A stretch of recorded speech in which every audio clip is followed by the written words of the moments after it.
Judicial commission മുന്നിൽ മുഖ്യമന്ത്രി പറഞ്ഞത് പച്ചക്കള്ളമെന്ന് ടി.സി. മാത്യു. അങ്ങനെയാണെങ്കിൽ മുഖ്യമന്ത്രി ഉമ്മൻചാണ്ടിക്ക് എന്തുകൊണ്ട് നിയമസഭയ്ക്കകത്തും ജുഡീഷ്യൽ കമ്മീഷന് മുന്നിലും ആവർത്തിച്ച് കള്ളങ്ങൾ പറയേണ്ടി വരികയും പുറത്ത് അതേ കള്ളങ്ങൾ ന്യായീകരിക്കപ്പെടേണ്ടിയും വരുന്നു? ഈ വിഷയം ന്യൂസ് ആൻഡ് വ്യൂസ് പരിശോധിക്കുമ്പോൾ അതിഥികളായി എം ആരിഫ് MLA, അതോടൊപ്പം റെസിഡന്റ് എഡിറ്റർ വീക്ഷണം ദിനപത്രം Ajith Kumar, KPCC media cell അംഗം അഡ്വക്കേറ്റ് BRM ഷഫീർ, നിരീക്ഷകരായ TG മോഹൻദാസും ഫക്രുദ്ദീൻ അലിയും. സരിത എസ് നായരെ എന്നാണ് മുഖ്യമന്ത്രി അറിഞ്ഞു തുടങ്ങിയത്? സോളാർ കമ്മീഷന് മുന്നിലായിരുന്നു ചോദ്യം. മുഖ്യമന്ത്രി പറഞ്ഞത് അറസ്റ്റിനു ശേഷം. എത്ര പ്രാവശ്യം കണ്ടു? 3 പ്രാവശ്യം കണ്ടേക്കാം. നിയമസഭയിലും ഇത്തരത്തിലുള്ള പരാമർശങ്ങളാണ് മുഖ്യമന്ത്രിയുടെ ഭാഗത്തു നിന്നുണ്ടായിട്ടുള്ളത്. ഭരണഘടനാ സ്ഥാപനത്തിലും അതോടൊപ്പം തന്നെ നിയമസ്ഥാപനത്തിലും രണ്ടിലും മുഖ്യമന്ത്രി ഇത്തരത്തിൽ പറയുമ്പോൾ ആവർത്തിച്ച് അതിനെതിരായിട്ടുള്ള പരാമർശങ്ങൾ വരുന്നു. ഇന്ന് പീപ്പിൾ TV പുറത്തുവിട്ടത് ടി.സി. മാത്യുവിന്റെ വാക്കുകളായിരുന്നു. ജുഡീഷ്യൽ കമ്മീഷന് മുന്നിൽ മുഖ്യമന്ത്രി പറഞ്ഞത് പച്ചക്കള്ളമെന്നാണ് ടി.സി. മാത്യു പറഞ്ഞത്. അറസ്റ്റിന് 3 മാസം മുമ്പ് സരിതയെക്കുറിച്ച് മുഖ്യമന്ത്രിയോട് പരാതിപ്പെട്ടിരുന്നു. വെറും പരാതിയല്ല, പരാതി പറയുമ്പോൾ ചിത്രങ്ങൾ സഹിതമാണ് മുഖ്യമന്ത്രിയെ സരിതയെ കാണിച്ച് പറഞ്ഞ് പരാതി പറഞ്ഞത്. ടി.സി. മാത്യുവിന്റെ വാക്കുകളിലേക്ക്. കാരണം അത് പറയാൻ അദ്ദേഹത്തിന് അറിയാം. കാരണം സരിതയെ കണ്ടിട്ടില്ല, 1-2 പ്രാവശ്യമേ കണ്ടിട്ടുള്ളൂ. അല്ലെങ്കിൽ സോളാർ കേസിൽ ഗവൺമെൻറ്റിൻ്റെ പൈസ നഷ്ടപ്പെട്ടില്ല, ജനങ്ങൾക്ക് ബുദ്ധിമുട്ടുണ്ടാക്കിയിട്ടില്ല, കുറച്ച് പേരുടെ പൈസ നഷ്ടപ്പെട്ടുള്ളൂ. അത് പൈസയല്ലേ, അത് അവർ കിടന്ന് കഷ്ടപ്പെട്ടുള്ളൂ. ഞാനൊന്ന് കഷ്ടപ്പെടുന്നത് എനിക്കറിയാം. ആ പൈസ ഉണ്ടാക്കി തിരിച്ചടയ്ക്കാനായിട്ട് കേസ് നടക്കും. എത്ര 2 ആഴ്ച കൂടുന്തോറും കേസാണ്. എനിക്ക് എങ്ങും പോകാൻ പറ്റുന്നില്ല, എന്നും കോർട്ടിൽ പോകണം. വല്ല കാര്യമുണ്ട് എൻ്റെ കയ്യിൽ നിന്ന് കാശ് കൊടുത്തിട്ട് ഒരു ഇൻഡസ്ട്രി സ്ഥാപിക്കാൻ വന്നത് തന്നെ, ഒരു ബിസിനസ് സ്റ്റാർട്ട് ചെയ്യാൻ വന്നത് തന്നെ ആഴ്ച തോറും കോർട്ടിൽ കയറി ഇറങ്ങുന്നത് എനിക്കത് ഭയങ്കര ബുദ്ധിമുട്ടാണ്. സത്യം മൂടി വയ്ക്കുവാൻ ആർക്കും സാധിക്കില്ല. ഇന്നല്ലെങ്കിൽ നാളെ ആ സത്യം പുറത്തു വരും. അന്നേരം കള്ളം പറഞ്ഞ ആൾക്കാർക്ക് വെള്ളം കുടിക്കേണ്ടിയും വരും. ഇപ്പോൾ എൻ്റെ പ്രശ്നം എന്താണെന്ന് ചോദിച്ചാൽ, ഞാൻ ചീഫ് മിനിസ്റ്ററെ അദ്ദേഹത്തിൻ്റെ വീട്ടിൽ ക്ലിഫ് ഹൗസിൽ പോയി മാർച്ച് 30, 2013 അദ്ദേഹത്തെ കണ്ടു. അന്ന് ശനിയാഴ്ചയായിരുന്നു. അദ്ദേഹത്തിൻ്റെ സ്റ്റാഫ് എല്ലാം ലീവിന് പോയിരിക്കുകയാണ്. അദ്ദേഹത്തിൻ്റെ വൈഫും ഒരു സെക്യൂരിറ്റിയും അദ്ദേഹത്തിൻ്റെ മോനുമേ മാത്രമേ വീട്ടിലുണ്ടായിരുന്നു. അതുകൊണ്ട് എനിക്ക് ഫ്രീ ആയിട്ട് അന്ന് അദ്ദേഹത്തിനോട് കുറച്ച് കാര്യങ്ങൾ സംസാരിക്കാൻ സാധിച്ചു. അദ്ദേഹത്തിന് ഈ സരിതയെ അറിയില്ല എന്ന് പറഞ്ഞ വ്യക്തി, ഞാൻ ശനിയാഴ്ച അടുത്ത ഈസ്റ്ററാണ്. ഈസ്റ്ററിന് രാവിലെ പള്ളിയിൽ നിൽക്കുമ്പോൾ 7 മണിയായപ്പം ഇവരെന്നെ വിളിച്ചു. സരിത, ഞാൻ വിഷ് ചെയ്യാൻ വിളിച്ചതാണെന്ന് വിചാരിച്ചു. അപ്പോൾ അവർ സംസാരമൊക്കെ വളരെ മോശമായിട്ട് സംസാരിച്ചു. ഉമ്മൻചാണ്ടിയെ പറ്റി നിനക്കറിയില്ല, എനിക്കറിയാവുന്നിടത്തോളം ഉമ്മൻചാണ്ടി ഞാൻ വിചാരിച്ചാൽ ഇപ്പം താഴെ വീഴും അവരുടെ മന്ത്രിസഭ. അങ്ങനെ കുറച്ച് അസഭ്യമാണ്. പിന്നെ ഡൽഹിയിൽ നിന്ന് കസ്റ്റംസ് ആൾക്കാരെ വിളിച്ച് നിൻ്റെ വീട് റെഡി ആയിരിക്കും, ഇൻകം ടാക്സിനെ കൊണ്ട് റെഡി ആയിരിക്കും, 24 മണിക്കൂറിനകത്ത് നീ അഴിയുണ്ടെന്നൊക്കെ പറഞ്ഞു. ഞാനത് കേട്ടിട്ട് പള്ളിയിൽ നിൽക്കുമല്ലേ, ഞാൻ പിന്നെ പള്ളിക്ക് പുറത്തിറങ്ങി. ഞാൻ പള്ളിക്ക് പുറത്തിറങ്ങി സംസാരിച്ചുകൊണ്ടിരിക്കുന്ന വിളിച്ചു, നീ എങ്ങനെ ഞാൻ ഉമ്മൻചാണ്ടിയെ കണ്ട വിവരം അറിഞ്ഞെന്ന് ചോദിച്ചപ്പോൾ ഈസ്റ്റർ വിഷയം ഞാൻ അങ്ങോട്ട് വിളിച്ചപ്പം അദ്ദേഹം എന്നോട് ടി.സി. മാത്യു വന്നിരുന്നു, കാര്യങ്ങളൊക്കെ പറഞ്ഞു എന്ന് പറഞ്ഞു. അപ്പം ഞാൻ വിളിച്ചു, ഉമ്മൻചാണ്ടിക്ക് ഈ സ്ത്രീ അറിയില്ലെങ്കിൽ ഒരാളെങ്ങനെ ഈ വിഷയം ചെയ്യുന്നു? ടി.സി. മാത്യുവിന്റെ ചോദ്യം അതാണ്. ഉമ്മൻചാണ്ടിക്ക് അറിയില്ലെങ്കിൽ ഒരാളെ എങ്ങനെ വിഷ് ചെയ്യും? ഒരുപക്ഷെ കേരളം ചോദിച്ചുകൊണ്ടിരിക്കുന്ന ചോദ്യവും അത്തരത്തിലാണ്. എന്തുകൊണ്ട് ആവർത്തിച്ച് കള്ളങ്ങൾ പറയേണ്ടി വരുന്നു? കള്ളമാണ് പറയുന്നതെന്ന് ആവർത്തിച്ച് വ്യത്യസ്ത വ്യക്തികൾക്ക് വിളിച്ചു പറയേണ്ടി വരുന്നു. ആദ്യം ഈ വിഷയം പരിശോധിക്കുമ്പോൾ എം ആരിഫ് MLA അതിഥികളായി ഉള്ളതിൽ, അതോടൊപ്പം തന്നെ വീക്ഷണം ദിനപത്രം resident editor Ajith Kumar, KPCC media cell അംഗം അഡ്വക്കേറ്റ് BRM ഷഫീർ, നിരീക്ഷകരായ TG മോഹൻദാസും ഫക്രുദ്ദീൻ അലിയും. പ്രതിപക്ഷ ബഹുമാനം ഏതു ചർച്ചയ്ക്കും അത് അത്യന്താപേക്ഷിതമാണെങ്കിൽ വ്യക്തികളെ അല്ല ചർച്ച ചെയ്യുന്നത്, രാഷ്ട്രീയത്തെക്കാളേറെ ഭരണഘടനാ സ്ഥാപനത്തിന്റെ തലപ്പെട്ടിരിക്കുന്ന ഒരു വ്യക്തി. വീക്ഷണം റെസിഡന്റ് എഡിറ്റർ അജിത് കുമാറിലേക്ക്. ശ്രീ അജിത് കുമാർ, ഇന്ന് ടി.സി. മാത്യു പറഞ്ഞ വാക്കുകൾ താങ്കൾ കേട്ട് കാണും. ഒരു ഭരണഘടനാ സ്ഥാപനം, അവിടെ ഒരു മുഖ്യമന്ത്രി സ്ഥാനത്തിരിക്കുന്ന വ്യക്തിക്ക് നേരെ ആവർത്തിച്ച് ആൾക്കാർ ആരോപണങ്ങളുമായി രംഗത്ത് വരുന്നു. മുഖ്യമന്ത്രി സ്ഥാനത്തിന് എന്നാണ് ഞാൻ പറയാൻ ആഗ്രഹിക്കുന്നത്, എന്ത് പറ്റുന്നു ശ്രീ അജിത് സാർ? ശ്രീ മാത്യു പറയുന്നതൊക്കെ നമ്മളെല്ലാവരും കേട്ടു. മുഖ്യമന്ത്രി സ്ഥാനത്തിന് ഒന്നും സംഭവിക്കുന്നില്ല. മുഖ്യമന്ത്രിയായിട്ട് കഴിഞ്ഞ 4.25 കൊല്ലം തുടരുന്ന സ്ഥാനം വഹിച്ച ശ്രീ ഉമ്മൻചാണ്ടി ഇനി വരുന്ന 3 മാസം കൂടി തുടർന്ന് അദ്ദേഹത്തിൻ്റെ 5 വർഷം വിജയകരമായി പൂർത്തിയാക്കും. ഒന്നും സംഭവിക്കുന്നില്ല. ഒരു മാത്യുവോ ഒരു സരിതയോ അല്ലെങ്കിൽ ഒരു ബിജു രാധാകൃഷ്ണനോ ഒന്നും പറഞ്ഞു കേട്ടിട്ട്, അല്ലെങ്കിൽ ഒരു ബിജു രമേശോ ഒക്കെ പറഞ്ഞു കേട്ടാൽ, അല്ലെങ്കിൽ അവരുന്നയിക്കുന്ന ആരോപണങ്ങളുടെ പുറത്ത് തകർന്നു പോകുന്ന ഒരു പ്രതിച്ഛായ ഒന്നുമുള്ള ഒരു രാഷ്ട്രീയ നേതാവല്ലോ കേരളത്തിൻ്റെ മുഖ്യമന്ത്രി ശ്രീ ഉമ്മൻചാണ്ടി. അത് മലയാളികൾക്ക് മുഴുവൻ അറിയാവുന്ന കാര്യമാണ്. ഒന്നും സംഭവിക്കുന്നില്ല ശ്രീ പ്രദീപ് എന്ന് തന്നെയല്ല. ശ്രീ മാത്യു ഇപ്പോൾ പറഞ്ഞു കേട്ടപ്പോൾ അദ്ദേഹം പറഞ്ഞൊരു വാചകം, ഞാൻ കള്ളം പറഞ്ഞവർ വെള്ളം കുടിക്കുന്നു. ശ്രീ മാത്യുവിന് ഇതിനകത്ത് ഉള്ള പ്രത്യേകമായ താല്പര്യം, അദ്ദേഹം ചിലപ്പോൾ ഒരു പക്ഷേ ശ്രീമതി സരിതയുടെ ടീം സോളാറുമായി ബന്ധപ്പെട്ട് ഒരുപക്ഷെ അദ്ദേഹത്തിന് കുറച്ച് സാമ്പത്തിക നഷ്ടം വ്യക്തിപരമായിട്ടുണ്ടായിട്ടുണ്ടാവും. അല്ലാണ്ട് ഈ ആകെ നടന്നിരിക്കുന്ന ഈ ഇടപാടുകളിൽ ഈ സരിതയും ബിജു രാധാകൃഷ്ണനും കൂടെ നടത്തിയ കേരളം തെക്ക് വടക്ക് നടന്ന് ജനങ്ങളിൽ നിന്ന് പൈസ പിരിച്ച് ഇത് ചെയ്തതിനകത്തൊന്നും സർക്കാരിനോ അല്ലെങ്കിൽ സർക്കാരിന് എന്തെങ്കിലും നഷ്ടം ഉണ്ടാവുകയോ മുഖ്യമന്ത്രിക്ക് എന്തെങ്കിലും വ്യക്തിപരമായ നേട്ടം ഉണ്ടാവുകയോ ഒന്നും ചെയ്തിട്ടില്ല എന്നുള്ളത് പകൽ പോലെ വ്യക്തം. അപ്പോൾ തീർച്ചയായിട്ടും ഇവിടെ ഒന്നും സംഭവിക്കാൻ പോകുന്നില്ല. തന്നെയല്ല, ഇതിനെക്കുറിച്ചൊക്കെ വിശദമായ ഒരു അന്വേഷണം നടത്താൻ ഒരു കമ്മീഷൻ, ജുഡീഷ്യൽ കമ്മീഷൻ ഇവിടെ പ്രവർത്തിക്കുന്നുണ്ട്. ആ കമ്മീഷൻ നിലവിൽ വന്നു തന്നെ പ്രതിപക്ഷത്തിന്റെ ആവശ്യത്തിന് മാനിച്ചാണ് കമ്മീഷനെ നിയമിച്ചത്. അതിന്റെ ടേംസ് ഓഫ് റെഫറൻസ് വരെ തീരുമാനിച്ചത് പ്രതിപക്ഷം.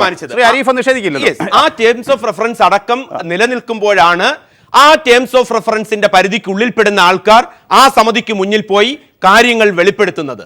അല്ല, ഈ ശ്രീ ടി സി മാത്യുവിന് ഈ പറഞ്ഞ ശ്രീ ഉമ്മൻചാണ്ടി എന്ന് പറഞ്ഞ വ്യക്തിയിൽ നിന്ന് ഇപ്പോൾ ക്ലിഫ് ഹൗസിൽ പോയി കണ്ടു, ഈസ്റ്ററിന്റെ തലേ ദിവസമായിരുന്നു എന്നൊക്കെ പറയും, എന്തെങ്കിലും നഷ്ടം അദ്ദേഹത്തിന് വ്യക്തിപരമായിട്ടുണ്ടായിട്ടുണ്ടോ? ആ ചോദ്യം നിലനിൽക്കുമ്പോൾ അഡ്വക്കേറ്റ് BRM ഷഫീർ, അതിലൊരു രാഷ്ട്രീയം. ഈ മുഖ്യമന്ത്രി നഷ്ടത്തിന്റെ കണക്കുകൾ പറയുമ്പോൾ അതിനെ മുഖ്യമന്ത്രിയുടേതായ നഷ്ടമെന്നും സംസ്ഥാനത്തിൻ്റെതായ നഷ്ടമെന്നും സരിതയുടേതായ നഷ്ടം എന്നും പറയുന്നതിന്റെ സാങ്കത്യം, അതിനെ അതേ അർത്ഥത്തിൽ താങ്കൾ ഉൾക്കൊള്ളുന്നുണ്ടോ BRM? അല്ല, ഞാനിതിനെ കാണുന്നത് TC മാത്യു എന്ന് പറയപ്പെടുന്ന ഒരു രാഷ്ട്രീയ നേതാവ്, അദ്ദേഹം കോൺഗ്രസ്സുകാരനായിരിക്കാം. അദ്ദേഹം ഈ പറഞ്ഞതിലൊന്നും യാതൊരു യാഥാർത്ഥ്യമില്ല. ഇതുവരെ നടന്ന വിവാദങ്ങളിൽ ഒരിടത്തും തന്നെ TC മാത്യു ഇങ്ങനെ ഒരു അഭിപ്രായം പറഞ്ഞിട്ടില്ല. ഇപ്പോൾ ഈ പറയുന്നത് വെച്ച് കാണുമ്പോൾ ഞാൻ മനസ്സിലാക്കുന്നത്, ഇനിയിപ്പോൾ സരിതയുടെ തട്ടിപ്പിന് വിധേയരായ മുഴുവൻ ആളുകളും ഒരുപക്ഷെ ചാനലിൽ വന്നിട്ട് പറയും അവരുടെ പണം കിട്ടണമെങ്കിൽ സരിതയുമായിട്ട് നടത്തിയിട്ടുള്ള രഹസ്യമായ ഒരു ടേംസ് ഓഫ് റെഫറൻസിൻ്റെ ഒരു ഭാഗമായി ശ്രീ ഉമ്മൻചാണ്ടി പറഞ്ഞിട്ടാണ് ഞങ്ങൾ പണം കൊടുത്തത് എന്ന് പറഞ്ഞാൽ ഞങ്ങൾക്ക് അത്ഭുതമില്ല. കാരണം വളരെ തരത്തിലുള്ളൊരു വലിയ ഗൂഢാലോചന ഇതിൻ്റെ പിറകിലുണ്ട്. ഞാനിപ്പോൾ TC മാത്യുവിനോട് ഇത് ലൈനിലുണ്ടെങ്കിൽ ഞാൻ അദ്ദേഹത്തോട് ചോദിക്കട്ടെ, ബഹുമാനപ്പെട്ട കേരളത്തിലെ മുഖ്യമന്ത്രി പറഞ്ഞിട്ടാണോ താങ്കൾ സരിതയെ പരിചയപ്പെട്ടത്? TC മാത്യുവിന് സരിതയെ കേരളത്തിലെ മുഖ്യമന്ത്രി ഇൻട്രൊഡ്യൂസ് ചെയ്ത് കൊടുത്തിട്ടുണ്ടോ? TC മാത്യുവിനോട് മുഖ്യമന്ത്രി താങ്കൾ പണം കൊടുക്കൂ, ഞാൻ നോക്കിക്കോളാം, ഞാൻ ഗ്യാരണ്ടി എന്ന് പറഞ്ഞിട്ടുണ്ടോ? അതല്ലെങ്കിൽ TC മാത്യു മുഖ്യമന്ത്രിയുടെ സാന്നിധ്യത്തിലാണോ പണം കൊടുത്തത്? അല്ലെങ്കിൽ പണം കൊടുത്തതിന് ശേഷം കേരളത്തിലെ മുഖ്യമന്ത്രിയെ നിങ്ങൾ പറയുന്നത് പോലെ പണം കൊടുത്തിട്ടുണ്ടെന്ന് പറഞ്ഞിട്ടുണ്ടോ? ഇവിടെ TC മാത്യുവിൻ്റെ തന്നെ വെളിപ്പെടുത്തൽ ഞാൻ വായിക്കുകയായിരുന്നു. വായിച്ചപ്പോൾ മനസ്സിലായത്, പണം നഷ്ടപ്പെട്ടതിന് ശേഷം തട്ടിപ്പുകാരിയായ സരിതയെ സംബന്ധിച്ച് ഞാൻ കേരളത്തിലെ മുഖ്യമന്ത്രിയോട് ക്ലിഫ് ഹൗസിൽ വെച്ച് സംസാരിച്ചു, ഫോട്ടോ കാണിച്ച് സംസാരിച്ചു. എന്ന് ഏതൊരു ഈസ്റ്റർ ദിവസം ഫോട്ടോ കാണിച്ച് സംസാരിച്ചു. അതല്ലെങ്കിൽ ശ്രദ്ധിച്ചോ, നമ്മുടെ അടിസ്ഥാനം കേരളത്തിലെ എവിടെ പോയി എന്നുള്ളതല്ല, സോളാർ കമ്മീഷനിലും നിയമസഭയിലും മുഖ്യമന്ത്രി സരിതയുമായിട്ടുള്ള അടുപ്പത്തെക്കുറിച്ച് അറിവിനെ കുറിച്ച് പറയുമ്പോൾ അതിനെ കേന്ദ്രീകരിച്ചുകൊണ്ട് സരിത നടത്തിയ തട്ടിപ്പുകൾ അതവിടെ നിൽക്കട്ടെ. അവിടെയാണ് TC മാത്യു പറയുന്നത് ഈ അറസ്റ്റിന് 3 മാസം മുമ്പ് കേരളത്തിൽ മുഖ്യമന്ത്രി കണ്ടു എന്ന് പറയപ്പെടുന്ന 3 സമയത്തും സരിതയുടെ ലേബൽ തട്ടിപ്പുകാരി എന്ന ലേബൽ അല്ല. കേരളത്തിലെ പ്രശസ്തമായ ഒരു മാധ്യമ സ്ഥാപനം കേരളത്തിലെ പ്രശസ്തമായ ഒരു മാധ്യമ സ്ഥാപനം സോളാറിന്റെ വലിയ സാധ്യതകളെ കുറിച്ച് 1 മണിക്കൂർ നേടുന്ന ഇന്റർവ്യൂ ആണ് ബിജു രാധാകൃഷ്ണൻ. ആ കാര്യം വരുമ്പോൾ ആ വസ്തുതകൾ പരിശോധിക്കേണ്ടതുണ്ട്. ആരിഫ് MLA ഇപ്പോൾ അദ്ദേഹം പറയുന്നതനുസരിച്ച് ഉമ്മൻചാണ്ടിയുമായി സംസാരിക്കുമ്പോൾ തട്ടിപ്പുകാരിയല്ല സരിത. ഈ സരിത എവിടെ പറയുന്നറിയില്ല. ഈ സരിത ജയിൽ ശിക്ഷ അനുഭവിച്ചിട്ടില്ലേ? എന്തിനായിരുന്നു സരിത ജയിൽ ശിക്ഷ അനുഭവിച്ചത്? സാമ്പത്തിക തട്ടിപ്പ്. ഈ സാമ്പത്തിക തട്ടിപ്പ് അടക്കം ജയിൽ ശിക്ഷ, അത് ഈ സോളാറിനും എത്രയോ മുമ്പുള്ള കാര്യമാണ്. ഈ സാമ്പത്തിക തട്ടിപ്പിൽ ജയിൽ ശിക്ഷ അനുഭവിച്ച ബിജു രാധാകൃഷ്ണനും സരിതയും ബിജു ജാമ്യം നേടി പുറത്തിറങ്ങുന്നു. ശേഷം സരിതയെ ആ കേസിൽ ജാമ്യത്തിൽ ഇറക്കുന്നില്ല. ഇതൊക്കെ കേരളത്തിലെ ഏത് കൊച്ചുകുട്ടിക്കും അറിയാവുമ്പോഴാണ് അഡ്വക്കേറ്റ് BRM ഷഫീർ പറയുന്നത് തട്ടിപ്പുകാരെന്നറിയാത്ത സരിതയും ബിജു രാധാകൃഷ്ണനുമായി മുഖ്യമന്ത്രി സംസർഗം പുലർത്തുന്നു. അത്രയ്ക്ക് ആദർശവാനായ ആൾക്കൂട്ടത്തിനിടയിൽ മുഖ്യമന്ത്രിയാണ് സംസ്ഥാനത്തുള്ളത്. ആരിഫ് MLA. അല്ല, എൻ്റെ പ്രിയപ്പെട്ട സുഹൃത്തുക്കളായ ശ്രീ അജിത്തും ഷമീറും ഒക്കെ പറയുന്നത് കേട്ടാൽ സരിത പറയുന്നത് കള്ളം, ബിജു രാധാകൃഷ്ണൻ പറയുന്നത് കള്ളം, ശ്രീധരൻ നായർ പറയുന്നത് കള്ളം, TC മാത്യു പറയുന്നത് കള്ളം, ആകെ കൂടി മുഖ്യമന്ത്രി പറയുന്നത് മാത്രം സത്യം. ടെന്നി ജോപ്പൻ അകത്ത് കിടന്നത് സാങ്കല്പിക കഥ, നമ്മളാരാണ്ട് പിടിച്ചകത്തിട്ട പോലെയാണ്. ബിജു മറ്റേ ജിക്കു മോൻ പോയത് നമ്മളാരാണ്ട് ഒഴിച്ചു വിട്ടതാണ്. സലീം രാജ് പിന്നെ പറഞ്ഞതും മൊഴി കൊടുത്തതും എല്ലാം കള്ളം. അദ്ദേഹം പോലും മുഖ്യമന്ത്രിയുടെ നിഴൽ പോലും നടന്ന സലീം രാജ് പോലും എത്രയോ തവണ വിളിച്ച കാര്യങ്ങളാണ് പറയുന്നത്. അപ്പോൾ ഈ കേസുമായി ബന്ധപ്പെട്ട് ഇനി ഷബീർ പറഞ്ഞ പോലെ അവിടെ നിന്നങ്ങാണ്ട് വേറെ ഭാവിയിൽ വരാൻ പോകുന്ന ഈ ഇൻവെസ്റ്റ് ചെയ്തിട്ടുള്ള ആളുകളെല്ലാം നാളെ വന്ന പൈസ കിട്ടാനിതുണ്ടെങ്കിൽ അവരെല്ലാം വന്ന് ഉമ്മൻചാണ്ടിക്കെതിരായി പറഞ്ഞാലേ പൈസ കിട്ടത്തുള്ളൂ എന്ന് പറഞ്ഞ് ഇനി അവരെല്ലാം വന്നാലും നേരത്തെ ഉണ്ടായിരുന്നവരൊക്കെ ഉണ്ടല്ലോ, അവരൊക്കെ വിളിച്ചതിൻ്റെ കണക്കും കാര്യങ്ങളൊക്കെ വന്നിട്ടുണ്ടല്ലോ. ഇതെല്ലാം കള്ളത്തരാണോ? ബിജു രാധാകൃഷ്ണനുമായി 1 മണിക്കൂർ അടച്ചിട്ട മുറിയിൽ ഇരുന്ന് സംസാരിച്ചത് കള്ളത്തരാണോ? അപ്പോൾ ഇതൊന്നും അറിഞ്ഞില്ല കണ്ടിട്ടില്ല കേട്ടിട്ടില്ല എന്നൊക്കെ പറഞ്ഞ് നമ്മൾ ആദ്യം ബഹുമാനപ്പെട്ട മുഖ്യമന്ത്രി നിയമസഭയിൽ പറഞ്ഞ് എനിക്ക് വരെ അറിയാൻ പാടില്ല. നമ്മൾ ബഹുമാനപ്പെട്ട മുഖ്യമന്ത്രി പറയുന്നതാണ് വിശ്വസിക്കാൻ എടുക്കുക എന്നുള്ള സാധാരണഗതിയിൽ ലേമാൻ എന്നിൽ അദ്ദേഹം പറഞ്ഞ് എടുക്കാമെന്ന് വയ്ക്കാം. അത് കഴിയുമ്പോൾ അടുത്ത ദിവസം ചെവിയിൽ വർത്തമാനം പറയുന്ന പടം വരുന്നത് അപ്പോൾ പറഞ്ഞ് കടപ്പളാമറ്റത്ത് വെച്ചങ്ങാണ്ട് കണ്ടിട്ടുണ്ടെന്ന് പറഞ്ഞു. ഏതൊക്കെ പരസ്പരം പൊരുത്തപ്പെടുന്നതല്ലോ, തെളിവുകളെല്ലാം ഒന്നൊന്നായി വരികയല്ലേ. അപ്പോൾ ബഹുമാനപ്പെട്ട മുഖ്യമന്ത്രി 4.25 കൊല്ലം പൂർത്തീകരിച്ചു, ഇനി ബാക്കി 3 മാസം കൂടി പൂർത്തീകരിക്കും എന്നൊക്കെ പറഞ്ഞു കഴിഞ്ഞാൽ അഭിമാനക്ഷതം എന്ന് പറയുന്നത് ഒന്നും ഇല്ലാത്ത ഒരാൾക്ക് എത്ര നാൾ വേണമെങ്കിലും ഇരിക്കാം, ഇങ്ങനെ ഇരിക്കാം. പക്ഷേ തെളിവുകൾ എവിടെയെന്ന് ചോദിച്ചപ്പോഴാണ് ഇന്നലെ വരെ സരിതയായിരുന്നു സംരക്ഷക കവചം. ഈ കമ്മീഷൻ മുമ്പാകെ തെളിവ് നൽകാൻ വേണ്ടി സരിത വരുന്നത് വരെ സരിതയെക്കുറിച്ച് ഒരു കുറ്റം ഇവർക്കില്ലായിരുന്നു. സരിതയെപ്പോലെ നല്ലൊരു മാന്യ സ്ത്രീ വേറെ ഇല്ല. അവർ ഏതോ കേസിലകപ്പെട്ട് ഈ ബിജു രാധാകൃഷ്ണൻ കണ്ട് കൊണ്ടുപോയി പെടുത്തി, ഒരു നല്ല സ്ത്രീയെ കൊണ്ടുപോയി പെടുത്തി അവരുടെ പിന്നാലെയൊക്കെ നിങ്ങൾ നടക്കുന്ന അവരെ കുറിച്ച് ഇങ്ങനെയൊക്കെ പറഞ്ഞായിരുന്നു നമ്മളെ കുറ്റപ്പെടുത്തിക്കൊണ്ടിരുന്നത്.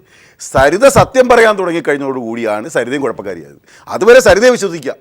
സരിത തെരഞ്ഞെടുപ്പിലെ വിജയം പോലും സരിതയെക്കുറിച്ച് പറഞ്ഞതെല്ലാം തെറ്റായിപ്പോയി എന്ന് വ്യാഖ്യാനിച്ചു. സരിത പോലും പറഞ്ഞാണ് എൻ്റെ വിജയമാണെന്ന്. അപ്പോൾ അതുവരെയുള്ള സന്ദർഭങ്ങളെല്ലാം ഓക്കെ. ടി സി മാത്യു പറഞ്ഞതനുസരിച്ച് ഈ സർക്കാരിനെ മറിച്ചിടാൻ വരെ ശക്തിയുള്ള പറഞ്ഞു. ഞാനതാ പറഞ്ഞത്. സരിത നേരത്തെ കേസിലെ പ്രതിയായിരുന്നു, അകത്ത് കിടന്നതാണ്. അകത്ത് കിടന്ന സന്ദർഭത്തിലാണ് മറ്റുമാണെന്ന് തോന്നുന്നു, പ്രസവത്തിൻ്റെ സന്ദർഭങ്ങളിലെ മറ്റാണ് കിടന്നത്. ആ സന്ദർഭത്തിൽ കിടന്ന സരിതയെക്കുറിച്ച് യാതൊരു ഇന്റലിജൻസ് റിപ്പോർട്ടും മുഖ്യമന്ത്രി കിട്ടുന്നില്ല. വിളിച്ച ജോപ്പനും ജിക്കു മോനും ഒക്കെ വിളിച്ചതും അത് സലീം രാജും വിളിച്ചിട്ട് ഇപ്പോൾ കോളുകളെല്ലാം ഇഷ്ടംപോലെ പോകുന്നത് അവർ കൊടുത്ത് കണക്കുണ്ടല്ലോ. കൊലപാതക കേസിൽ FIR ഉള്ള ബിജു രാധാകൃഷ്ണന്റെ ഇന്റലിജൻസ് റിപ്പോർട്ട് കിട്ടുന്നില്ല. 1 മണിക്കൂർ അടച്ചിട്ട മുറിയിൽ. ഞാനത് പറയുമ്പോഴത്തേക്കാണ് ചില കാര്യങ്ങൾ കൂട്ടിച്ചേർത്ത് വായിക്കാൻ പ്രേരിപ്പിക്കപ്പെടുകയാണ്. വസ്തുതയാണെന്നൊന്നും ഞാൻ പറയുന്നത് അല്ല. അത് ഗണേഷ് കുമാറിന്റെ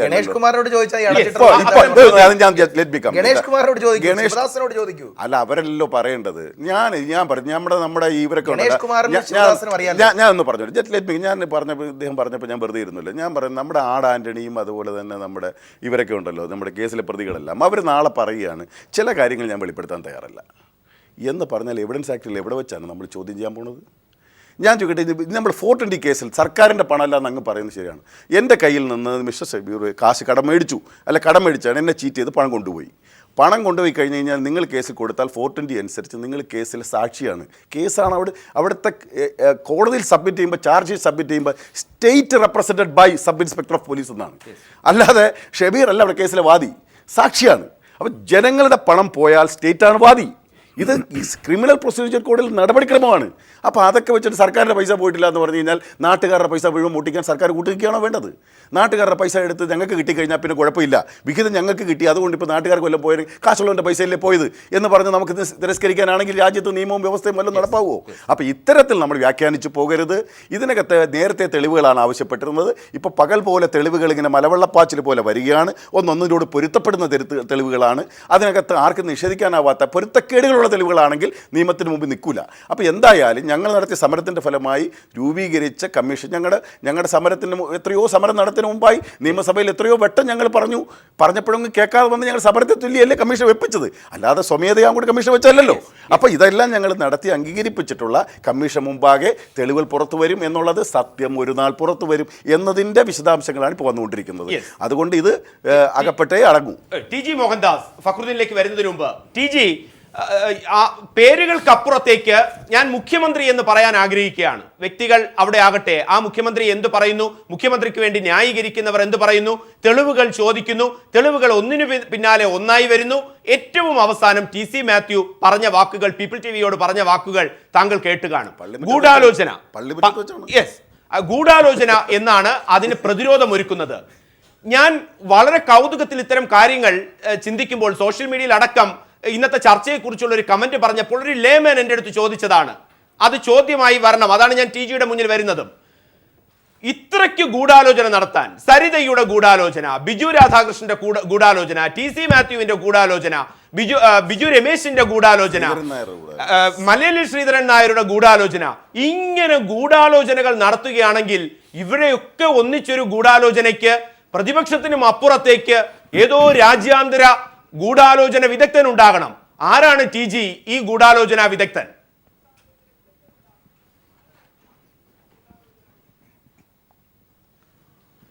അല്ല, അങ്ങനെയൊന്നും ഉണ്ടായിട്ടില്ല പ്രദീപ്. വേറെ എന്താ പറയുക? നമ്മൾ സ്വയം കോൺഗ്രസിൻ്റെ വക്താക്കളായിട്ടൊന്ന് സങ്കല്പിച്ച് നോക്കി, വേറെ എന്താ പറയാൻ പറ്റുക ഈ അവസ്ഥയിൽ? കോൺഗ്രസിൻ്റെ ഉത്തരവാദപ്പെട്ട ആൾക്കാർ തന്നെ ചർച്ചയിൽ വരാൻ മടിക്കുന്നതുണ്ടോ? ഇന്ന് വേണമെങ്കിൽ അവർക്ക് രാഹുൽ ഗാന്ധി വന്നതുകൊണ്ട് വന്നില്ല. പക്ഷേ കഴിഞ്ഞ കുറേ ദിവസമായിട്ട് ഞാൻ നോക്കുന്നു, കോൺഗ്രസിൻ്റെ ഉന്നത നേതാക്കൾ ആരും തന്നെ ചർച്ചയിൽ വരില്ല. എന്താ പറയുക ചർച്ചയിൽ വന്നിട്ട്? അല്ല, നമ്മൾ സാമാന്യ ബുദ്ധിക്കൊന്ന് ആലോചിച്ച് നോക്കിയേ. ഇപ്പോൾ ഈ പറയുന്ന പോലെ സരിത ഒരു തട്ടിപ്പുകാരിയാണ്, പിടിക്കപ്പെട്ടു, അറസ്റ്റിലായി. ഉടൻ തന്നെ മുഖ്യമന്ത്രി പറയുകയാണ്, അയ്യോ എനിക്ക് അബദ്ധം പറ്റി, ഇവർ ഇത്തരക്കാരിയാണെന്ന് ഞാൻ അറിഞ്ഞില്ല, ഇവർ പലതവണ എന്നെ വന്ന് കണ്ടിരുന്നു, ജെനുവിൻ ബിസിനസ്സാണെന്ന് വിചാരിച്ചിട്ട് ഞാൻ പ്രോത്സാഹിപ്പിച്ചു. ഒരു വ്യവസായം തുടങ്ങാനല്ലേ, നല്ല കാര്യമല്ലേ, ഊർജ്ജം എല്ലാവർക്കും വേണ്ടതല്ലേ, ഞാൻ വേണ്ടത്ര പ്രോത്സാഹനം കൊടുത്തു. കടപ്പളാമറ്റത്ത് കണ്ടു, ഡൽഹിയിൽ കണ്ടു, പലതവണ എന്നെ വിളിച്ചു, മല്ലയിൽ ശ്രീധരൻ നായരുമായിട്ട് വന്ന് വിളിച്ചു, കണ്ടു, ഞാൻ വേണ്ട പ്രോത്സാഹനമൊക്കെ കൊടുത്തു. അയ്യോ ഇതായിരുന്നു എന്ന് ഞാൻ അറിഞ്ഞില്ല എന്ന് പറഞ്ഞിരുന്നെങ്കിൽ ആ ഒരൊറ്റ വാക്കിൽ മലയാളികളെല്ലാം തന്നെ ശ്രീ ഉമ്മൻചാണ്ടിയെ വിശ്വാസത്തിലെടുക്കുമായിരുന്നു. അത് അദ്ദേഹം ചെയ്തില്ലല്ലോ. ഞാൻ കണ്ടില്ല, എനിക്കറിയില്ല. അപ്പോൾ കടപ്പളാമറ്റത്തെ ഫോട്ടോ വരുന്നു, അപ്പോൾ ഒരു തവണ കണ്ടതാണ്, അപ്പോൾ വിജ്ഞാൻ ഭവനിലെ വീഡിയോ വരുന്നു, അന്നെന്തോ കണ്ടതാണ്. ഇങ്ങനെ മുഖ്യമന്ത്രി പുറകോട്ട് വളഞ്ഞ് ന്യായീകരിക്കുന്ന കാഴ്ചയായിപ്പോയി. അതാണ് ഇന്നിപ്പോൾ TC മാത്യു പറയുമ്പോഴും വിശ്വസിക്കാൻ തോന്നുന്നത്. എന്തുകൊണ്ടാണ്? പറഞ്ഞതൊക്കെ സത്യമായിട്ട് വരുന്നു. തിരുവഞ്ചൂർ രാധാകൃഷ്ണൻ പറഞ്ഞു, ഞാൻ ആ വീട്ടിൽ പോയിട്ടില്ല എന്ന് പറഞ്ഞു. ഫോട്ടോ വന്നു കഴിഞ്ഞപ്പോൾ പറഞ്ഞാൽ ഒന്ന് പോയതാണെന്ന്. അത് വെറുതെ പിള്ളേർ വിളിച്ചപ്പോൾ ഒന്ന് കയറിയെന്നേ ഉള്ളൂ. കൂടുതൽ വീഡിയോയും കരിക്ക് കുടിക്കുന്ന ചിത്രമൊക്കെ വന്നു കഴിഞ്ഞപ്പോൾ തിരുവഞ്ചൂർ ശുദ്ധനായതുകൊണ്ട് പറഞ്ഞു, ഞാൻ പേടിച്ചു പോയതാണ് കേട്ടോ, അപവാദം ഭയന്നിട്ട് ഞാനൊരു നുണ പറഞ്ഞതാണെന്ന് പറഞ്ഞു. അതുകൊണ്ട് അതോടെ നോക്ക്, തിരുവഞ്ചൂരിനെ ആൾക്കാർ വിട്ടു. ഇന്നിപ്പോൾ തിരുവഞ്ചൂരിനെ ആരെങ്കിലും കുറ്റം പറയുന്നുണ്ടോ ഈ ലിസ്റ്റിൽ? ഇല്ല. കാര്യം എന്താ? സത്യസന്ധമായിട്ട് പറഞ്ഞു, പേടിച്ചു പോയി, ഞാൻ ഒരു നുണ പറഞ്ഞ് രക്ഷപ്പെടാൻ നോക്കി, നിങ്ങൾ പിടിച്ചു, ഞാൻ ദേ സത്യം പറയുന്നു എന്ന് പറയുന്നു. ഇതുപോലെ സത്യം ഒന്ന് തുറന്നു പറഞ്ഞാൽ എന്താ? അതിൻ്റെ ഒരു ആശ്വാസം പ്രത്യേകമാണെന്നേ. നിങ്ങളൊന്നും ചെയ്തിട്ടില്ലെങ്കിൽ നിങ്ങൾ ഈ സത്യം അങ്ങോട്ട് തുറന്നു പറയുക. ഇന്നിപ്പോൾ കേരളത്തിലെ ഇപ്പോൾ ആകെ 2 തുരുപ്പ് ചീട്ടേ കോൺഗ്രസിൻ്റെ കയ്യിലുള്ളൂ. ഒന്ന് AK ആൻ്റണിയും ഒന്ന് തെന്നല ബാലകൃഷ്ണപിള്ളയും. കരിപുരലാത്ത 2 വ്യക്തിത്വങ്ങളാണ് ഇനിയിപ്പോൾ ബാക്കിയുള്ളത്. ബാക്കിയുള്ളവരുടെയൊക്കെ ഫോൺ കോളും ലിസ്റ്റും ഒക്കെ പുറത്തു വന്നു. AK ആൻ്റണിയും തെന്നല ബാലകൃഷ്ണപിള്ളയും ചെറിയ പുരളാതെ നിൽക്കുന്നു. AK ആൻ്റണിയും ഉമ്മൻചാണ്ടിയെ രക്ഷിക്കാൻ ഇറങ്ങിയിരിക്കുകയാണ്. ഈ നിലയില്ലാ കയത്തിലേക്ക് AK ആൻ്റണി വയസ്സുകാലത്ത് ഇറങ്ങണോ എന്ന് എനിക്ക് അറിഞ്ഞുകൂടാ. തെന്നല ഏതായാലും കരയ്ക്ക് തന്നെ നിൽക്കുക. AK ആൻ്റണി ഒരുപക്ഷെ കേരളത്തിൽ മുഖ്യമന്ത്രി ആവാനുള്ള പുറപ്പാടായിരിക്കാം. കാരണം ഇനിയിപ്പോൾ ആൾക്കാരും ഇല്ലല്ലോ കയ്യിൽ. സുധീരൻ നേരെ വരാൻ പോകുന്ന വെടിക്കെട്ടിൻ്റെ സാമ്പിൾ വെടിക്കെട്ട് പിണറായി വിജയൻ കഴിഞ്ഞ ദിവസം നടത്തി. എന്തൊക്കെയാണ് ഇനി വരാൻ പോകുന്നതെന്ന് ദൈവത്തിനറിയാം. അത് കോൺഗ്രസ് അങ്ങനെ നിൽക്കുന്നു.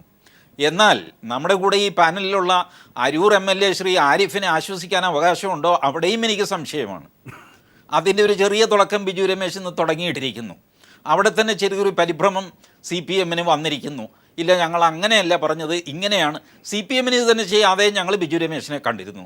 എടോ, താൻ ഈ അഴിമതിയൊക്കെ വിളിച്ചു പറ, തൻ്റെ ബാറിൻ്റെ കാര്യമൊക്കെ ഞങ്ങൾ ഏതായാലും മദ്യനയം പുനഃപരിശോധിക്കും. ബാർ തുറക്കുമില്ലെന്നൊന്നും ഞങ്ങൾ വാക്കൊന്നും തരുന്നില്ല, പക്ഷേ ഞങ്ങൾ നയം പുനഃപരിശോധിക്കാൻ തീരുമാനിച്ചിട്ടുണ്ട്. അതിൻ്റെ വാക്ക് തരാൻ പറ്റില്ല. പക്ഷേ താൻ ഈ അഴിമതി പുറത്തു കൊണ്ടുവരണം. താൻ പുറത്തു കൊണ്ടുവന്നിട്ട് ഇത് ജെന്യുവിനാണെന്ന് കണ്ടു കഴിഞ്ഞാൽ ഞങ്ങൾ ഇതിന് നേതൃത്വം കൊടുക്കാൻ തയ്യാറാണ് എന്ന് ഞാൻ പറഞ്ഞു എന്ന് പറഞ്ഞാൽ തെറ്റില്ലല്ലോ. അതിൽ ആരും ചെയ്യുന്നതാണല്ലോ. ഒരു കള്ളത്തരം പുറത്തു കൊണ്ടുവരാൻ ഒരാൾ തയ്യാറാണെങ്കിൽ അയാൾക്ക് ധൈര്യം കൊടുക്കുന്നതിൽ തെറ്റെന്താ? അപ്പോൾ പക്ഷേ ഇന്നിപ്പോൾ കോടിയേരിയും ബാക്കിയുള്ളവരൊക്കെ പറയുന്നത് ഞാൻ അങ്ങനെയല്ല ഇങ്ങനെയാണ് പറഞ്ഞതെന്നൊക്കെ പറഞ്ഞിട്ട് മെല്ലെ പരുങ്ങുന്നത് കാണുമ്പോൾ അവിടെയും എന്തൊക്കെയോ ആ കാലിലും മന്തുണ്ടോ എന്നൊരു സംശയം തോന്നിപ്പോകുന്നു. അങ്ങനെ കുഴഞ്ഞു മറിഞ്ഞ ഒരു രാഷ്ട്രീയ അന്തരീക്ഷത്തിലാണ് നമ്മളിപ്പോൾ നിൽക്കുന്നത്. ഏതായാലും AK ആൻ്റണി രംഗത്ത് ഇറങ്ങിക്കഴിഞ്ഞു. ഇനി തെന്നല മാത്രം ബാക്കിയുണ്ട്. തെന്നല പിന്നെ ഇറക്കില്ല. ചരിത്രത്തിൽ ഇന്ന് വരെ ആ സാധുവിനെ ആരും വകവെച്ചിട്ടില്ല. പാവത്തെ അദ്ദേഹം സർവ്വവും നഷ്ടപ്പെട്ട് കോൺഗ്രസിൽ തുടരുകയാണ്. അതുകൊണ്ട് അദ്ദേഹത്തെ നമുക്ക് വെറുതെ വിടാം. ആന്റണിയിൽ കോൺസെൻട്രേറ്റ് ചെയ്യാം. ഇനി ആന്റണിയുടെ നീക്കങ്ങളാണ് കോൺഗ്രസിന്റെ നീക്കങ്ങൾ. അത്തരം നീക്കങ്ങൾ ശ്രദ്ധേയമാകുമ്പോൾ തന്നെ അവിടെ ആന്റണിക്കും തെന്നലയ്ക്കും VM സുധീരൻ അടക്കമുള്ളവർക്ക് എന്ത് ചെയ്യേണ്ടി വന്നു? ആരിഫ്, താങ്കളുടെ പേരും അദ്ദേഹം പരാമർശിച്ചത് കൊണ്ട് ഒരു മറുപടിക്ക് പ്രസക്തി ഉണ്ടോ എന്ന് താങ്കളിലേക്ക് എനിക്ക് വരേണ്ടതുണ്ട്. അല്ല ഞാൻ പറഞ്ഞത് കോടിയേരി സംബന്ധിച്ച് ബിജു രമേശ് പറഞ്ഞതുമായി ബന്ധപ്പെട്ട് കോടിയേരി വളരെ വ്യക്തമായി ഇതുപോലല്ല പറഞ്ഞത് നിങ്ങൾ ആ പാർട്ട് മാത്രമായിട്ട് എടുത്ത് എഡിറ്റ് ചെയ്ത് കൊടുത്തതിന് പകരം ആ CD മൊത്തം അങ്ങോട്ട് എടുക്കുക. അതിൽ പറഞ്ഞിട്ടുള്ളവരെല്ലാവരും പേരിൽ അങ്ങോട്ട് കേസെടുക്കുക. നമ്മൾ ഇയാളെ സ്വാധീനിച്ച് പറയിപ്പിച്ചതാണോ ഇല്ലയോ എന്ന് മൊത്തം CD എടുത്ത് അറിയാമല്ലോ. അതുകൂടെ ചേർത്തങ്ങ് ഒന്ന് ആഡ് ചെയ്യാനുള്ളത്, നമ്മൾ ഈ പുറത്തു വരുന്ന, അതായത് തമ്പാനൂർ രവിക്ക് എതിരായിട്ടുള്ള കാര്യങ്ങൾ, TC മാത്യുവിന് എതിരായിട്ടുള്ള കാര്യങ്ങൾ, ഇതൊക്കെ വരുന്നത് സർക്കാർ വേർഷൻ അല്ല, സർക്കാരിന്റെ ഒരു CD അല്ല വരുന്നത്. ഇൻസ്റ്റാൾമെന്റ് വ്യവസ്ഥയിലാണ് വരുന്നത്. ഇൻസ്റ്റാൾമെന്റ് വ്യവസ്ഥയിൽ എന്ന് വെച്ചാൽ ഈ അന്വേഷണ ഉദ്യോഗസ്ഥനായ മറ്റേ ADGP അടക്കമുള്ള ആളുകൾ ഒരു പാട്ടം കണ്ടിട്ട് കൊടുക്കുകയാണ്. തൽക്കാലം സർക്കാരിനെ ഒന്ന് രക്ഷപ്പെടുത്തി എടുക്കാൻ വേണ്ടി ഇത് ഉപകരിക്കുമെങ്കിൽ ഉപകരിക്കട്ടെ എന്ന് കരുതി. അതാണ് കോടിയേരി പറഞ്ഞത്. ഫുൾ ടെക്സ്റ്റ് അങ്ങനെയാണെങ്കിൽ സർക്കാരിന്റെ കയ്യിലിരിക്കുന്ന ഫുൾ ടെക്സ്റ്റ്, അതാണ് ഞങ്ങൾ പറഞ്ഞത്. അതാണ് കോടിയേരി വളരെ പറഞ്ഞത്. അല്ലാതെ കോടിയേരിയതിനകത്ത് രക്ഷപ്പെടാൻ ശ്രമിച്ചല്ല. ഫുൾ ടെക്സ്റ്റ് എടുത്തിട്ട് വെച്ചിട്ട് അത് വെച്ചുകൊണ്ട് നിങ്ങൾ കൈകാര്യം ചെയ്യും. അതിന് ഞങ്ങൾ വെല്ലുവിളിക്കുകയാണെന്നാണ് അദ്ദേഹം പറഞ്ഞത്. ഒരു കാര്യം ഇതിനകത്ത് നമ്മളിപ്പോൾ നേരത്തെ പറഞ്ഞതിനകത്ത് ഒരു കാര്യമുണ്ട്. നേരത്തെ പറഞ്ഞപ്പോഴത്തേക്ക് ഞാൻ കംപ്ലീറ്റ് ചെയ്യാൻ പറ്റാറുണ്ട്. ഞാൻ പറയുന്നത് അവർ ഈ സരിത ഉൾപ്പെടെയുള്ള അവരെത്ര അവരുടെ സ്വഭാവത്തെക്കുറിച്ചൊന്നും മറ്റുള്ളതല്ല, അവരൊക്കെ ഉൾപ്പെടെയുള്ള ആളുകൾ, ഈ ശ്രീധരൻ നായർ, സരിത നായർ, ബിജു രാധാകൃഷ്ണൻ, ഇവരെല്ലാം നമ്മുടെ ബഹുമാനപ്പെട്ട മുഖ്യമന്ത്രിയെ ഞങ്ങളൊരു നുണപരിശോധനയ്ക്ക് അങ്ങ് തയ്യാറുണ്ടോ? ഒരു ശാസ്ത്രീയ തെളിവെടുപ്പാണല്ലോ നമ്മളെല്ലാം ആഗ്രഹിക്കുന്നതല്ലേ. സത്യം പറഞ്ഞു ഇവരാണ് നുണ പറഞ്ഞതെങ്കിൽ ഇവർ പോട്ടെ, മുഖ്യമന്ത്രിയാണ് നുണ പറയുന്നതെങ്കിൽ ഇത് എന്താ? മുഖ്യമന്ത്രി ആ നുണപരിശോധനയ്ക്ക് തയ്യാറല്ല എന്നാണ് പറഞ്ഞിരിക്കുന്നത്. കാര്യം എന്താ? യന്ത്രം പൊട്ടിത്തെറിക്കും എന്നുള്ളത് ഉറപ്പാണ്. അതാണ് എഡിറ്റിംഗ് ടെസ്റ്റ് എന്ന് പറയുന്നത് അംഗീകരിക്കപ്പെടുന്ന സാഹചര്യത്തിലാണ് മോഡേൺ എവിഡൻസ് ആക്ട്. ഫക്രുദ്ദീൻ, എനിക്ക് ആഡ് ചെയ്യേണ്ട ഒരു കാര്യം, ഇപ്പോൾ ഇത് വന്നതുകൊണ്ടാണ് പലപ്പോഴും നമ്മുടെ ചർച്ച പല മാധ്യമ ചർച്ചകളിലും അടക്കം പോകുമ്പോൾ ഒരു കമ്പാരിസൺ വരുന്നു. പുറത്തു വരുന്ന തെളിവുകൾ, അതിന്റെ പ്രസക്തി എത്രമാത്രം എന്ന് ഈ ഘട്ടത്തിൽ നാം പരിശോധിക്കേണ്ടതുണ്ടോ? കാരണം സരിത മുഖ്യമന്ത്രിക്കെതിരെ പറയുന്ന തെളിവുകൾ, തമ്പാനൂർ രവി സരിതയുമായി ഏറ്റവും നിർണായക CD അന്വേഷിച്ച് പോകുന്ന സമയത്ത് വിളിച്ചു പറയുന്നു സരിതയോട് അവിടെ ഇരിക്കുന്ന തെളിവുകൾ മാറ്റൂ. മറ്റൊന്ന്, ഏതു തരത്തിൽ സോളാർ കമ്മീഷന് മുന്നിൽ, രണ്ടാണ് ഏറ്റവും പ്രധാനം. ജുഡീഷ്യൽ കമ്മീഷന് മുന്നിൽ ഏതു തരത്തിൽ മൊഴി പറയണം. മറ്റൊരു കാര്യം, ഏറ്റവും നിർണായക തെളിവ് ഇന്നടത്തുണ്ട് എന്ന് പറയുമ്പോൾ അന്നും തമ്പാനൂർ രവി വിളിക്കുന്നു. ഈ വേർഷൻസ് ഒക്കെ മാധ്യമങ്ങൾ അവരുടേതായ ഒരു ഇൻവെസ്റ്റിഗേറ്റിംഗ് പോളിസിയിൽ പുറത്തുവിടുമ്പോൾ LDFന്റെ കാര്യം TG പരാമർശിച്ചത് കൊണ്ടാണ് അത് പരാമർശിക്കുന്നതും. അത് പുറത്തുവിട്ടിട്ടുള്ളത് സർക്കാരാണ്. അങ്ങനെയാണെങ്കിൽ ഈ ഫുൾ ടെക്സ്റ്റ് മാധ്യമങ്ങൾ കൈകാര്യം ചെയ്യുന്നു. തമ്പാനൂർ രവിയുടേത് ഫുൾ ടെക്സ്റ്റ് പുറത്തുവിടുന്നുണ്ട്. എന്തുകൊണ്ടൊരു ഫുൾ ടെക്സ്റ്റ് പുറത്തുവിടുന്നില്ല? ഈ ചർച്ചകളുടെ കമ്പാരിസൺ ഇത്തരത്തിൽ നടത്തുന്നതിന്റെ സാങ്കത്യം എവിടെയെങ്കിലും എന്തെങ്കിലും നമുക്ക് അസ്വാഭാവികത കാണുന്നുണ്ടോ? ക്വിക്കായിട്ട് അല്ല, ഈ ഔട്ട് ഓഫ് കോണ്ടെക്സ്റ്റ് ആയിട്ട് കാര്യങ്ങൾ കോട്ട് ചെയ്ത് പറയുമ്പോൾ നമ്മൾ ഉദ്ദേശിച്ചതിൻ്റെ നേരെ ഓപ്പോസിറ്റ് ആയിട്ടുള്ള മീനിങ് കിട്ടും. അത് പേടിച്ചുകൊണ്ടായിരിക്കാം ഈ ഫുൾ ടെക്സ്റ്റ് വിടാതെ ചെറിയ ചെറിയ പീസുകളായി പുറത്ത് വിടുന്നത്. ഈ ഒരു കാര്യത്തിൽ ഇപ്പോൾ ഇവർ രണ്ട്, അജിത്തേട്ടൻ അതുപോലെ ഷെഫീറും പറയുന്നത് ഈ തെളിവുകളില്ല, ഈ പറയുന്ന ആരൊക്കെ ഗൂഢാലോചന നടത്തി എന്നൊക്കെയാണല്ലോ. ഇവർ ഈ പറയുന്ന ആർഗ്യുമെൻ്റ് ഒക്കെ വാലിഡ് ആകാമായിരുന്നു. എങ്ങനെ? വാലിഡ് ആകുമായിരുന്നു. കാരണം ഉമ്മൻചാണ്ടി എന്ന് വെച്ചാൽ ജനക്കൂട്ടത്തിന് നടുവിൽ ജീവിക്കുന്ന ഒരാളാണ്. മുഖ്യമന്ത്രിയുടെ ഓഫീസിൻ്റെ ആദ്യത്തെ 2 വർഷം അങ്ങനെ തന്നെയായിരുന്നു. ഞാനൊക്കെ പോയിട്ട് ഞാൻ വന്നില്ല, തൊഴിലാളികളെ കാര്യങ്ങളൊക്കെ മൂപ്പരെ കൂടെ ഒപ്പിടിച്ച് മേടിച്ചിട്ടിട്ട്. പക്ഷേ എന്താണ് പ്രോബ്ലം? ഇങ്ങനെ ഒരു ആരോപണം വന്നു. ഇവിടെ മോഹൻദാസ് പറഞ്ഞ പോലെ ഓരോ ഘട്ടത്തിൽ അദ്ദേഹം നിഷേധിക്കുന്നു. നിങ്ങൾ കൈരളി TV-കാരും റിപ്പോർട്ടറാരും പിന്നാലെ തന്നെ പോന്നു, ഓരോന്ന് ഇട്ട് കൊടുക്കുന്നു. അന്നപ്പോൾ അങ്ങനെയാന്ന് പറയുന്നു. അപ്പോൾ ഉമ്മൻചാണ്ടിയുടെ അടുത്ത് ഇങ്ങനെ ഒരാൾ വന്ന് പറ്റിച്ചതായിരിക്കാം എന്ന് വെച്ചാൽ ജനങ്ങൾ വിചാരിക്കുമായിരുന്നു. പക്ഷേ അത് വിചാരിക്കാനുള്ള സാഹചര്യം ഇവർ തന്നെ നിഷേധിച്ചു. മാത്രമല്ല ഈ തെളിവുകൾ, നിങ്ങൾ നേരത്തെ തമ്പാനൂർ രവിയുടെ കാര്യം, തമ്പാനൂർ രവി കൊടുത്ത തെളിവും മറ്റേ ഇപ്പം കോടിയേരി ബാലകൃഷ്ണനെ പറ്റി പറയുന്ന തെളിവും തമ്മിൽ വലിയ വ്യത്യാസമുണ്ട്. എന്താണ്? തമ്പാനൂർ രവി ഫസ്റ്റ് പേഴ്സൺ ആയിട്ട് സംസാരിക്കുകയാണ് സരിതയോട്. ഏത് ദിവസം നമ്മളൊക്കെ ആ CD വേട്ട, ഈ ട്രാഫിക് സിനിമ പോലെ ഇവിടെ കണ്ടുകൊണ്ടിരിക്കുന്ന ദിവസം. എന്നാൽ ഇവിടെ കോടിയേരി ബാലകൃഷ്ണനായിട്ട് ബന്ധപ്പെട്ട് അങ്ങനെ അല്ല വരുന്നത്. ഇയർസേ പറയുകയാണ്, ഇങ്ങനെ പറഞ്ഞിട്ടുണ്ട് എന്ന് പറയുന്നു. ഇങ്ങനെ പറഞ്ഞിട്ടുണ്ടെന്ന് കോടിയേരി ബാലകൃഷ്ണനോ അല്ലെങ്കിൽ ഇപ്പൊ തമ്പാനൂർ രവി കോടിയേരി ബാലകൃഷ്ണനോ അല്ലെങ്കിൽ ആരിഫോ ഒന്നും സംസാരിക്കുന്ന രേഖയല്ല. അതുകൊണ്ട് തന്നെ കോടിയേരി സംസാരിക്കുന്ന, തമ്പാനൂർ രവി സംസാരിക്കുന്ന തെളിവ് പുറത്തു വരുന്നത് പോലെ, TC മാത്യു പറയുന്നത് പുറത്തു വരുന്നത് പോലെ കോടിയേരി സംസാരിക്കുന്നത് തെളിവ് വേണം. പിന്നെ രണ്ടായില്ലല്ലോ, ഉണ്ടെങ്കിൽ അത് വരണം. അല്ലാതെ ഇവർ കടലും കടലാടിയും തമ്മിൽ വ്യത്യാസം ഇത് രണ്ടും ആ രീതി തന്നെ കാണും. രണ്ട്, ഇടതുപക്ഷത്തിന്റെ ഒരു മദ്യനയം എന്ന് വെച്ചാൽ ഇതിന്റെ അടിസ്ഥാനത്തിൽ രൂപം കൊണ്ടുവന്നതല്ല, മദ്യവർദ്ധനമാണ്. കാലാകാലമായിട്ട് ആന്റണി ഇവിടെ മദ്യനിരോധനം കൊണ്ട് ഇവിടെ രണ്ടാമത് അധികാരത്തിൽ വരും എന്ന് തോന്നിപ്പിച്ച ഒരു കാലഘട്ടത്തിൽ അന്ന് EMS ഉൾപ്പെടെയുള്ള ആളുകൾ വന്നിരുന്നു. ഞങ്ങൾ ഇതിന് പിന്നാലെ, ഞങ്ങൾ ഈ ഉടായ്പിന് പിന്നാലെ ഞങ്ങളില്ല, മദ്യവർദ്ധനാണ് വേണ്ടത്. അത് ഇതിന്റെ ഭാഗമായി കൊണ്ടുവന്നതൊന്നല്ല. അതുകൊണ്ട് തന്നെ LDF ഈ ഒരു കാര്യത്തിൽ ഒരു ഗൂഢാലോചന നടത്തി എന്ന് സാധാരണ മലയാളിക്ക് വിശ്വസിക്കില്ല. കാരണം മലയാളി മറ്റുള്ളവരെ പോലെ അല്ല, മലയാളി ലിറ്ററേറ്റ് ആണ്. മോഹൻദാസ് പറഞ്ഞ പോലെ സത്യം തുറന്നു പറഞ്ഞിരുന്ന മലയാളി അങ്ങ് അംഗീകരിക്കാൻ ഈ വികസന പ്രവർത്തനങ്ങളെ വലിയ കുഴപ്പമൊന്നുമില്ലായിരുന്നു. പക്ഷെ സത്യം തുറന്നു പറയുന്നത് എന്തൊക്കെയോ മറച്ചു വെക്കുകയാണ്. അവിടെയാണ് ഇവർ ആപ്പിൽ വീണിരിക്കുന്നത്. യെസ്, അത്തരത്തിൽ സത്യം മറച്ചു വെക്കാൻ പെടാപ്പാട് പെടുമ്പോൾ TG മോഹൻദാസ് ഉയർത്തിയ ഒരു വിഷയത്തിലേക്ക് ഈ ചർച്ചയുടെ രണ്ടാം ഘട്ടത്തിൽ പ്രസക്തിയുണ്ടെന്ന് തോന്നുന്നു. കാരണം VM സുധീരൻ നയിക്കുന്ന ജനരക്ഷായാത്ര ശംഖുമുഖത്ത് സമാപിച്ചിരിക്കുന്നു. അവിടെ രാഹുൽ ഗാന്ധി കോൺഗ്രസ് ഉപാധ്യക്ഷൻ തിരുവനന്തപുരത്തുണ്ട്. ഈ ജനരക്ഷായാത്രയ്ക്ക് ശേഷം തിരുവനന്തപുരം മാസ്കറ്റ് ഹോട്ടലിൽ നിർണായക ചർച്ചകൾ തുടങ്ങുന്നു. തലസ്ഥാനത്ത് തെരഞ്ഞെടുപ്പുമായി ബന്ധപ്പെട്ട് നാളെ KPCC നിർവാഹക സമിതി തെരഞ്ഞെടുപ്പ് ചിത്രം വ്യക്തമായി തുടങ്ങുമ്പോൾ TG മോഹൻദാസ് ഉയർത്തിയ ഒരു വിഷയം, ഓൾട്ടർനേറ്റീവ് ലീഡർഷിപ്പ് കോൺഗ്രസിലാണെങ്കിൽ അവിടെ തെന്നല ബാലകൃഷ്ണപിള്ള ഒതുക്കപ്പെട്ട് കഴിയുകയാണെങ്കിൽ ആദർശത്തിന്റെ മുഖമായി ഉയർത്തപ്പെടുന്ന VM സുധീരൻ അടക്കമുള്ളവർ ഉമ്മൻചാണ്ടിക്ക് പകരക്കാരൻ ആര്? അത് AK ആന്റണി ആണെങ്കിൽ, തെന്നല ബാലകൃഷ്ണപിള്ളയാണെങ്കിൽ, VM സുധീരൻ ആണെങ്കിൽ, മറ്റ് മുല്ലപ്പള്ളി രാമചന്ദ്രനാണെങ്കിൽ, മറ്റ് ആദർശത്തിന്റെ വക്താക്കളാണെങ്കിൽ ആ ആദർശത്തിന്റെ മുഖത്തെ സമകാലീന കേരള രാഷ്ട്രീയത്തിൽ, കോൺഗ്രസ് രാഷ്ട്രീയത്തിൽ മുന്നോട്ട് നിർത്തി കോൺഗ്രസിന് എത്രമാത്രം മുന്നോട്ട് പോകാനാകും? ിലേക്ക് വരാം. മുഖ്യമന്ത്രി ആവർത്തിച്ച് കള്ളം പറയുന്നുവെന്ന് TC മാത്യു പീപ്പിൾ TVയോട്. ഇത്തരത്തിൽ ആവർത്തിച്ച് കള്ളം പറയുന്ന ഒരു മുഖ്യമന്ത്രി നിൽക്കാൻ പെടാപ്പാട് പെടുമ്പോൾ KPCC പ്രസിഡന്റ് VM സുധീരന്റെ യാത്ര തലസ്ഥാനത്ത് ശംഖുമുഖം കടപ്പുറത്ത് സമാപിച്ചിരിക്കുന്നു. അല്പസമയം കഴിയുമ്പോൾ നിർണായക ചർച്ചകൾക്ക് തലസ്ഥാനം വേദിയാകും. വരുന്ന ദിവസങ്ങൾ ഏറ്റവും പ്രസക്തമാവുക ആ ചർച്ചകൾക്കാണ്. അങ്ങനെയാണെങ്കിൽ TG മോഹൻദാസ് നേരത്തെ പറഞ്ഞു വെച്ചെടുത്തതെന്ന് ഒരു മുഖം മിനുക്കൽ, അത് I ഗ്രൂപ്പിന്റെ ആവശ്യമാണ്, ശക്തമായി ഉയർന്നു കഴിഞ്ഞു. മുഖം മിനുക്കൽ കോൺഗ്രസിന് സാധ്യമാണോ? അങ്ങനെയാണെങ്കിൽ എങ്ങനെ? Veekshanam resident editor J Ajith Kumar. ഒരുപക്ഷെ ഹൈപ്പോത്തിക്കൽ ക്വസ്റ്റ്യൻ ആയിരിക്കാം കോൺഗ്രസിനെ സംബന്ധിച്ച് പ്രത്യേകിച്ചും. പക്ഷേ ഞാൻ ചോദിക്കുകയാണ് ഒരു മാധ്യമപ്രവർത്തകനായ താങ്കളോട്. ഈ ചർച്ചയിൽ എല്ലാവരും പറയുന്നുണ്ട്, പ്രതിരോധിക്കാൻ വീക്ഷണത്തിന്റെ റെസിഡന്റ് എഡിറ്ററായ താങ്കൾക്കും KPCC മീഡിയ സെൽ അംഗമായ അഡ്വക്കേറ്റ് BRM ഷഫീറിനും നിങ്ങളുടേതായ ചില നിലപാടുകളുണ്ട്. അതിനെ ബഹുമാനിച്ചുകൊണ്ട് തന്നെ മാറ്റത്തിന്റെ വക്താക്കളാകണം കോൺഗ്രസ്. ഇന്ന് ആന്റണിയുടെ വളരെ ശ്രദ്ധേയമായ പരാമർശങ്ങൾ ശംഖുമുഖത്തുണ്ട്, എല്ലാ നേതാക്കളെയും ഇരുത്തിക്കൊണ്ട്.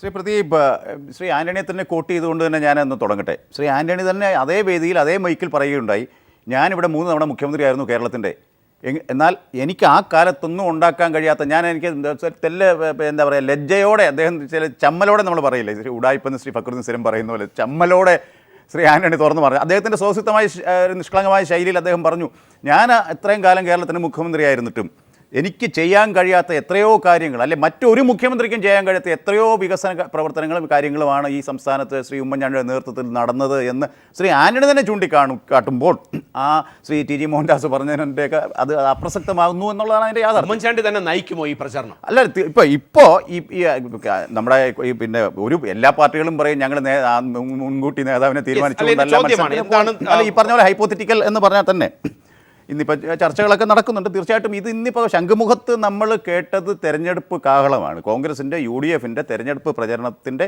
ഒരു ഔപചാരികമായ ഉദ്ഘാടനം എന്ന് തന്നെ എനിക്ക് തോന്നുന്നു ശംഖുമുഖത്തെ യോഗത്തെ കാണാൻ പോകും. തന്നെ അവിടുത്തെ പാർട്ടിസിപ്പേഷൻ കണ്ടല്ലോ. ഇന്ന് രാത്രി മുതൽ ചർച്ചകൾ നടക്കുന്നുണ്ട് തലസ്ഥാനത്ത്. അല്ലല്ല ഈ പറഞ്ഞ പോലെ പലപ്പോഴും കോൺഗ്രസിന്റെ ചരിത്രം കണ്ടിട്ടുണ്ട്, പ്രത്യേകിച്ച് തെരഞ്ഞെടുപ്പ് ഘട്ടത്തിന്റെ ഈ 3-4 മാസങ്ങൾക്ക് മുന്നോടിയായി ആ ചരിത്രം അതേപടി ഒരു പൊളിറ്റിക്കൽ സ്റ്റുഡന്റ് എന്നുള്ള രീതിയിൽ ആവർത്തിക്കുന്ന സാഹചര്യം നിലനിൽക്കുന്നുണ്ടോ ജയരാജ് കുമാർ? അതിനുള്ള ആർജവം കോൺഗ്രസിന്റെ ഇന്നർ പൊളിറ്റിക്സിൽ എത്രമാത്രമാണ്? തീർച്ചയായും നേരത്തെ TG മോഹൻദാസ് തെന്നലയുടെ പേര് പറയുമ്പോൾ എനിക്ക് ആഡ് ചെയ്യാനുണ്ട് പേരുകൾ, അതും കൂട്ടിച്ചേർത്തില്ല. അല്ല ശ്രീ പ്രദീപ് തന്നെ പിന്നെ ലോക്സഭാംഗമായ ശ്രീ മുല്ലപ്പള്ളിയുടെയൊക്കെ പേരെടുത്തിടുകയുണ്ടായി. അപ്പോൾ ഈ പറഞ്ഞ പോലെ ആദർശത്തിന്റെ വ്യക്താക്കൾ എന്നുള്ളത് 3-4 പേരിലേക്ക് ചുരുക്കേണ്ട അവസ്ഥയിലൊന്നും അല്ല കോൺഗ്രസിനെ നയിക്കാൻ ഇത് പ്രഗത്ഭരായ എത്രയോ നേതാക്കൾ, ക്ലീൻ ഇമേജുള്ള എത്രയോ നേതാക്കൾ ശ്രീ ഉമ്മൻചാണ്ടിയോടൊപ്പം തന്നെ ഉണ്ട് എന്ന് തന്നെ ഒന്നുകൂടെ ശ്രീ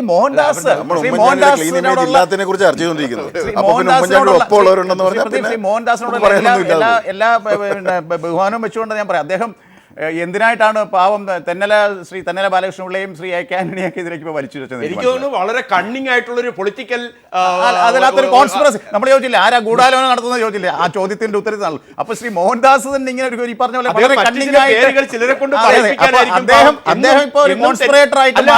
പൊളിറ്റിക്കൽ രീതിക്ക് എന്നും നോക്കിക്കഴിഞ്ഞാൽ തെന്നല ആ ഒരു അവസ്ഥയിലായിരുന്നു. പാവം KPCC രാവിലെ വരുമ്പോൾ തെന്നലയോട് പറയുന്നു KPCC പ്രസിഡന്റ് സ്ഥാനത്ത്, വൈകിട്ട് പറയുന്നു നാളെ മുതൽ ഇങ്ങോട്ട് വരണ്ട എന്നുള്ള അടക്കം ടി ജി ഉദ്ദേശിക്കുന്നുണ്ടായിരുന്നു. ശ്രീ മോഹൻദാസ് പറഞ്ഞ പേരുകൾ അവരാരും ഇങ്ങനെ ഈ ജനങ്ങളുടെ മനസ്സിലായ ഒരു കളങ്ക ചിത്രമുള്ളവരല്ല. സ്ട്രൈറ്റ് ആണ് ജയകുമാർ. ഉമ്മൻചാണ്ടി മുഖ്യമന്ത്രി ലീഡർഷിപ്പ് കഴിഞ്ഞ 5 വർഷം, ആ ലീഡർഷിപ്പ് അതേപടി ഈ തെരഞ്ഞെടുപ്പിൽ കോൺഗ്രസ് മുന്നോട്ട് വയ്ക്കുമോ? അല്ല, അതാണ് ഞാൻ മുമ്പേ പറഞ്ഞത്. നിയമസഭാ കക്ഷി ആണല്ലോ നേതാവിനെ തെരഞ്ഞെടുക്കുന്നത്. അതെ, ആയിക്കോട്ടെ. പ്രചരണ രംഗത്ത് സ്ഥാനം എവിടെയായി? അല്ല, പ്രചരണ രംഗത്ത് കോൺഗ്രസിന്റെ നേതൃനിരയിൽ ഒരു ശോഷണവും ഇല്ലല്ലോ. കോൺഗ്രസിനെ നയിക്കാൻ ശക്തരായ പ്രഗത്ഭരായ അതൊരു കൂട്ടായ യത്നമാണല്ലോ. എനിക്ക് മതി, അത്രയും മതി. താങ്കളെ പോലെ പരിണിതപ്രജ്ഞനായ ഒരു വലിയൊരു മാധ്യമ പ്രവർത്തകൻ, താങ്കൾ വീക്ഷണത്തിന്റെ എന്റെ ചോദ്യത്തോടുള്ള താങ്കളുടെ പ്രതികരണത്തിൽ എല്ലാം ഉണ്ട്. I respect you. എനിക്ക് BRM ഷഫീറിലേക്ക് പോകേണ്ടതുണ്ട്. ഷഫീർ, ഞാൻ ചോദിച്ച ചോദ്യത്തോട് അജിത് കുമാർ ഇട്ട ഡോട്ടുകൾ, പൂരിപ്പിക്കാതിട്ട ഡോട്ടുകൾ, അതിലേക്ക് താങ്കൾക്ക് പൂരിപ്പിക്കാൻ ഏത് നേതാവാണുള്ളത്? അല്ല, അതിനകത്ത് കാണേണ്ടത് അല്ല, ഈ അതിനകത്ത് കാണേണ്ടത് ആ ഊ എന്നുള്ളതല്ല. എന്റെ ക്വസ്റ്റ്യൻ സ്ട്രൈറ്റ് ആണല്ലോ. ഇന്നിപ്പോ ശംഖുമുഖം കടപ്പുറത്ത് വെച്ച് ശ്രീമാൻ ആയിക്കോട്ടെ, അതൊക്കെ ആയിക്കോട്ടെ. ആന്റണി സാർ പറഞ്ഞു, ഞാൻ ഇനി കേരള രാഷ്ട്രീയത്തിലേക്ക് ഇല്ല, അദ്ദേഹം ഇല്ല. കാരണം അദ്ദേഹം ഇന്ന് മാർക്സിസ്റ്റ് പാർട്ടിക്ക് എങ്ങനെയായിരുന്നു സഖാവ് EMS, അതുപോലെ തന്നെയാണ് കേരളത്തിൽ കോൺഗ്രസ്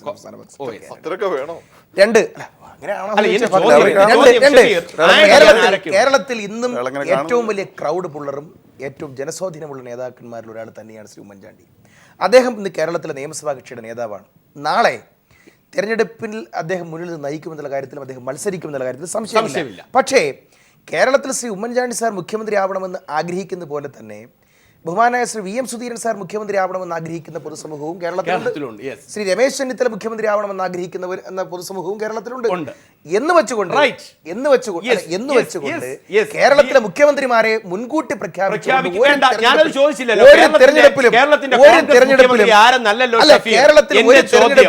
കേരളത്തിലെ മുഖ്യമന്ത്രി സ്ഥാനാർത്ഥിയെ താങ്കൾ പറഞ്ഞു കഴിഞ്ഞു. അതായത് ഉമ്മൻചാണ്ടിക്കൊപ്പം VM സുധീരനും നയിക്കും. ഞാൻ പറഞ്ഞെന്താ, KPCC പ്രസിഡന്റ് നയിക്കണ്ടേ? വേണം, തീർച്ചയായിട്ടും KPCC പ്രസിഡന്റ് തന്നെയാണ്. നിയമസഭാ കക്ഷി അജിത് കുമാർ സ്പെസിഫൈ ചെയ്ത് പേര് പറയാത്തപ്പോൾ BRM ഷഫീറിനെ പോലെയുള്ളവർ എനിക്ക് അതിന്റെ അപ്പുറത്തേക്ക് ഇങ്ങനെയൊക്കെയാണോ? ഞാൻ കോൺഗ്രസിനെ മറ്റൊരു പ്രതിപക്ഷ കക്ഷി എന്നുള്ളത് കാണേണ്ട ഒരു അവകാശമുണ്ട് ജനാധിപത്യത്തിൽ. ആ രീതിക്കാണ് അതിനെ കാണേണ്ടത്. അതാണ് എന്റെ ചോദ്യവും. ഇതൊക്കെ തന്നെയാണോ ഈ അവസ്ഥ കോൺഗ്രസിൽ? അല്ല, ഞാൻ പറയുന്നത് ഇത് ആദ്യത്തെ ഒരു ചർച്ചയൊന്നുമല്ല. ഈ നേതൃമാറ്റ ചർച്ച, പ്രതിച്ഛായ ചർച്ച, തൊഴുത്തു മാറ്റിക്കെട്ടൽ, ഇതൊക്കെ എന്ന് പറഞ്ഞു കഴിഞ്ഞാൽ കാലാകാലങ്ങളായി കോൺഗ്രസ് അധികാരത്തിൽ വരുന്ന സന്ദർഭങ്ങളെല്ലാം.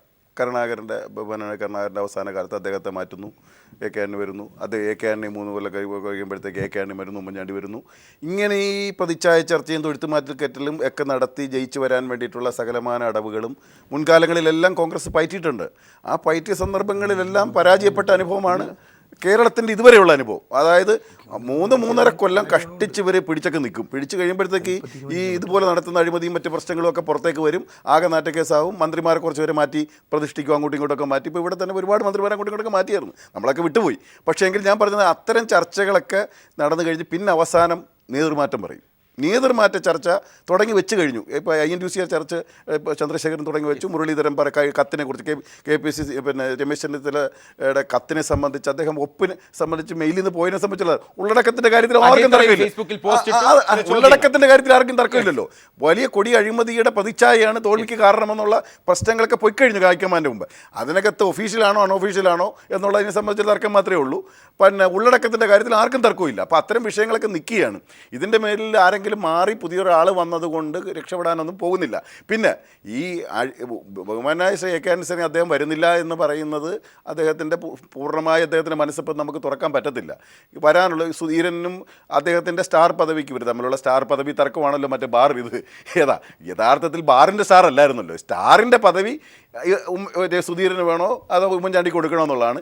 അപ്പോൾ സുധീരൻ സ്റ്റാർ പദവി അടിച്ചു മാറ്റാൻ നോക്കിയപ്പോഴത്തേക്കാണ് എന്നാൽ പിന്നെ ബാക്കിയൂടെ കിടക്കട്ടെ എന്ന് വിചാരിച്ച് വന്നത്. അതൊക്കെ ഇരിക്കട്ടെ. ഞാൻ പറഞ്ഞത് ഈ തർക്കത്തിനിടയിൽ ഇവരുടെ ഇടയിൽ നിന്ന് ആര് വന്നാലും ശരി, ഇപ്പോൾ ഈ ഗവൺമെൻറ് ന്യായീകരിച്ച് നിൽക്കുന്നവരുടെ ഇമേജ് പോകും. ഈ ഗവൺമെൻറ് നടത്തുന്ന എല്ലാ കുടരായ്മകളും എല്ലാ കള്ളത്തരങ്ങളും മലവെള്ളപ്പാച്ചിൽ പോലെ സത്യങ്ങളെല്ലാം ഇങ്ങനെ പുറത്തോട്ട് വന്നുകൊണ്ടിരിക്കുമ്പോഴത്തേക്ക് അതിനെ ശ്രീ എ കെ ആന്റണി ന്യായീകരിച്ചാൽ അദ്ദേഹത്തിൻ്റെ തന്നെ ഗ്ലാമർ പോകും. അത്രേ ഉള്ളൂ. അദ്ദേഹം ഇതുവരെ ഞങ്ങൾ ആരും ഇതുവരെ ആരോപിച്ചിട്ടില്ലല്ലോ. അദ്ദേഹത്തെ സംബന്ധിച്ച് പലപ്പോഴും ഞങ്ങൾ പറയാറുള്ളൊരു ആക്ഷേപം, പണ്ട് പിന്നെ മൻമോഹൻ സിംഗിൻ്റെ ഗവൺമെൻറ്റിൽ ഇരിക്കുമ്പോഴും നടന്ന അഴിമതികളെല്ലാം അദ്ദേഹം കണ്ണടച്ചു.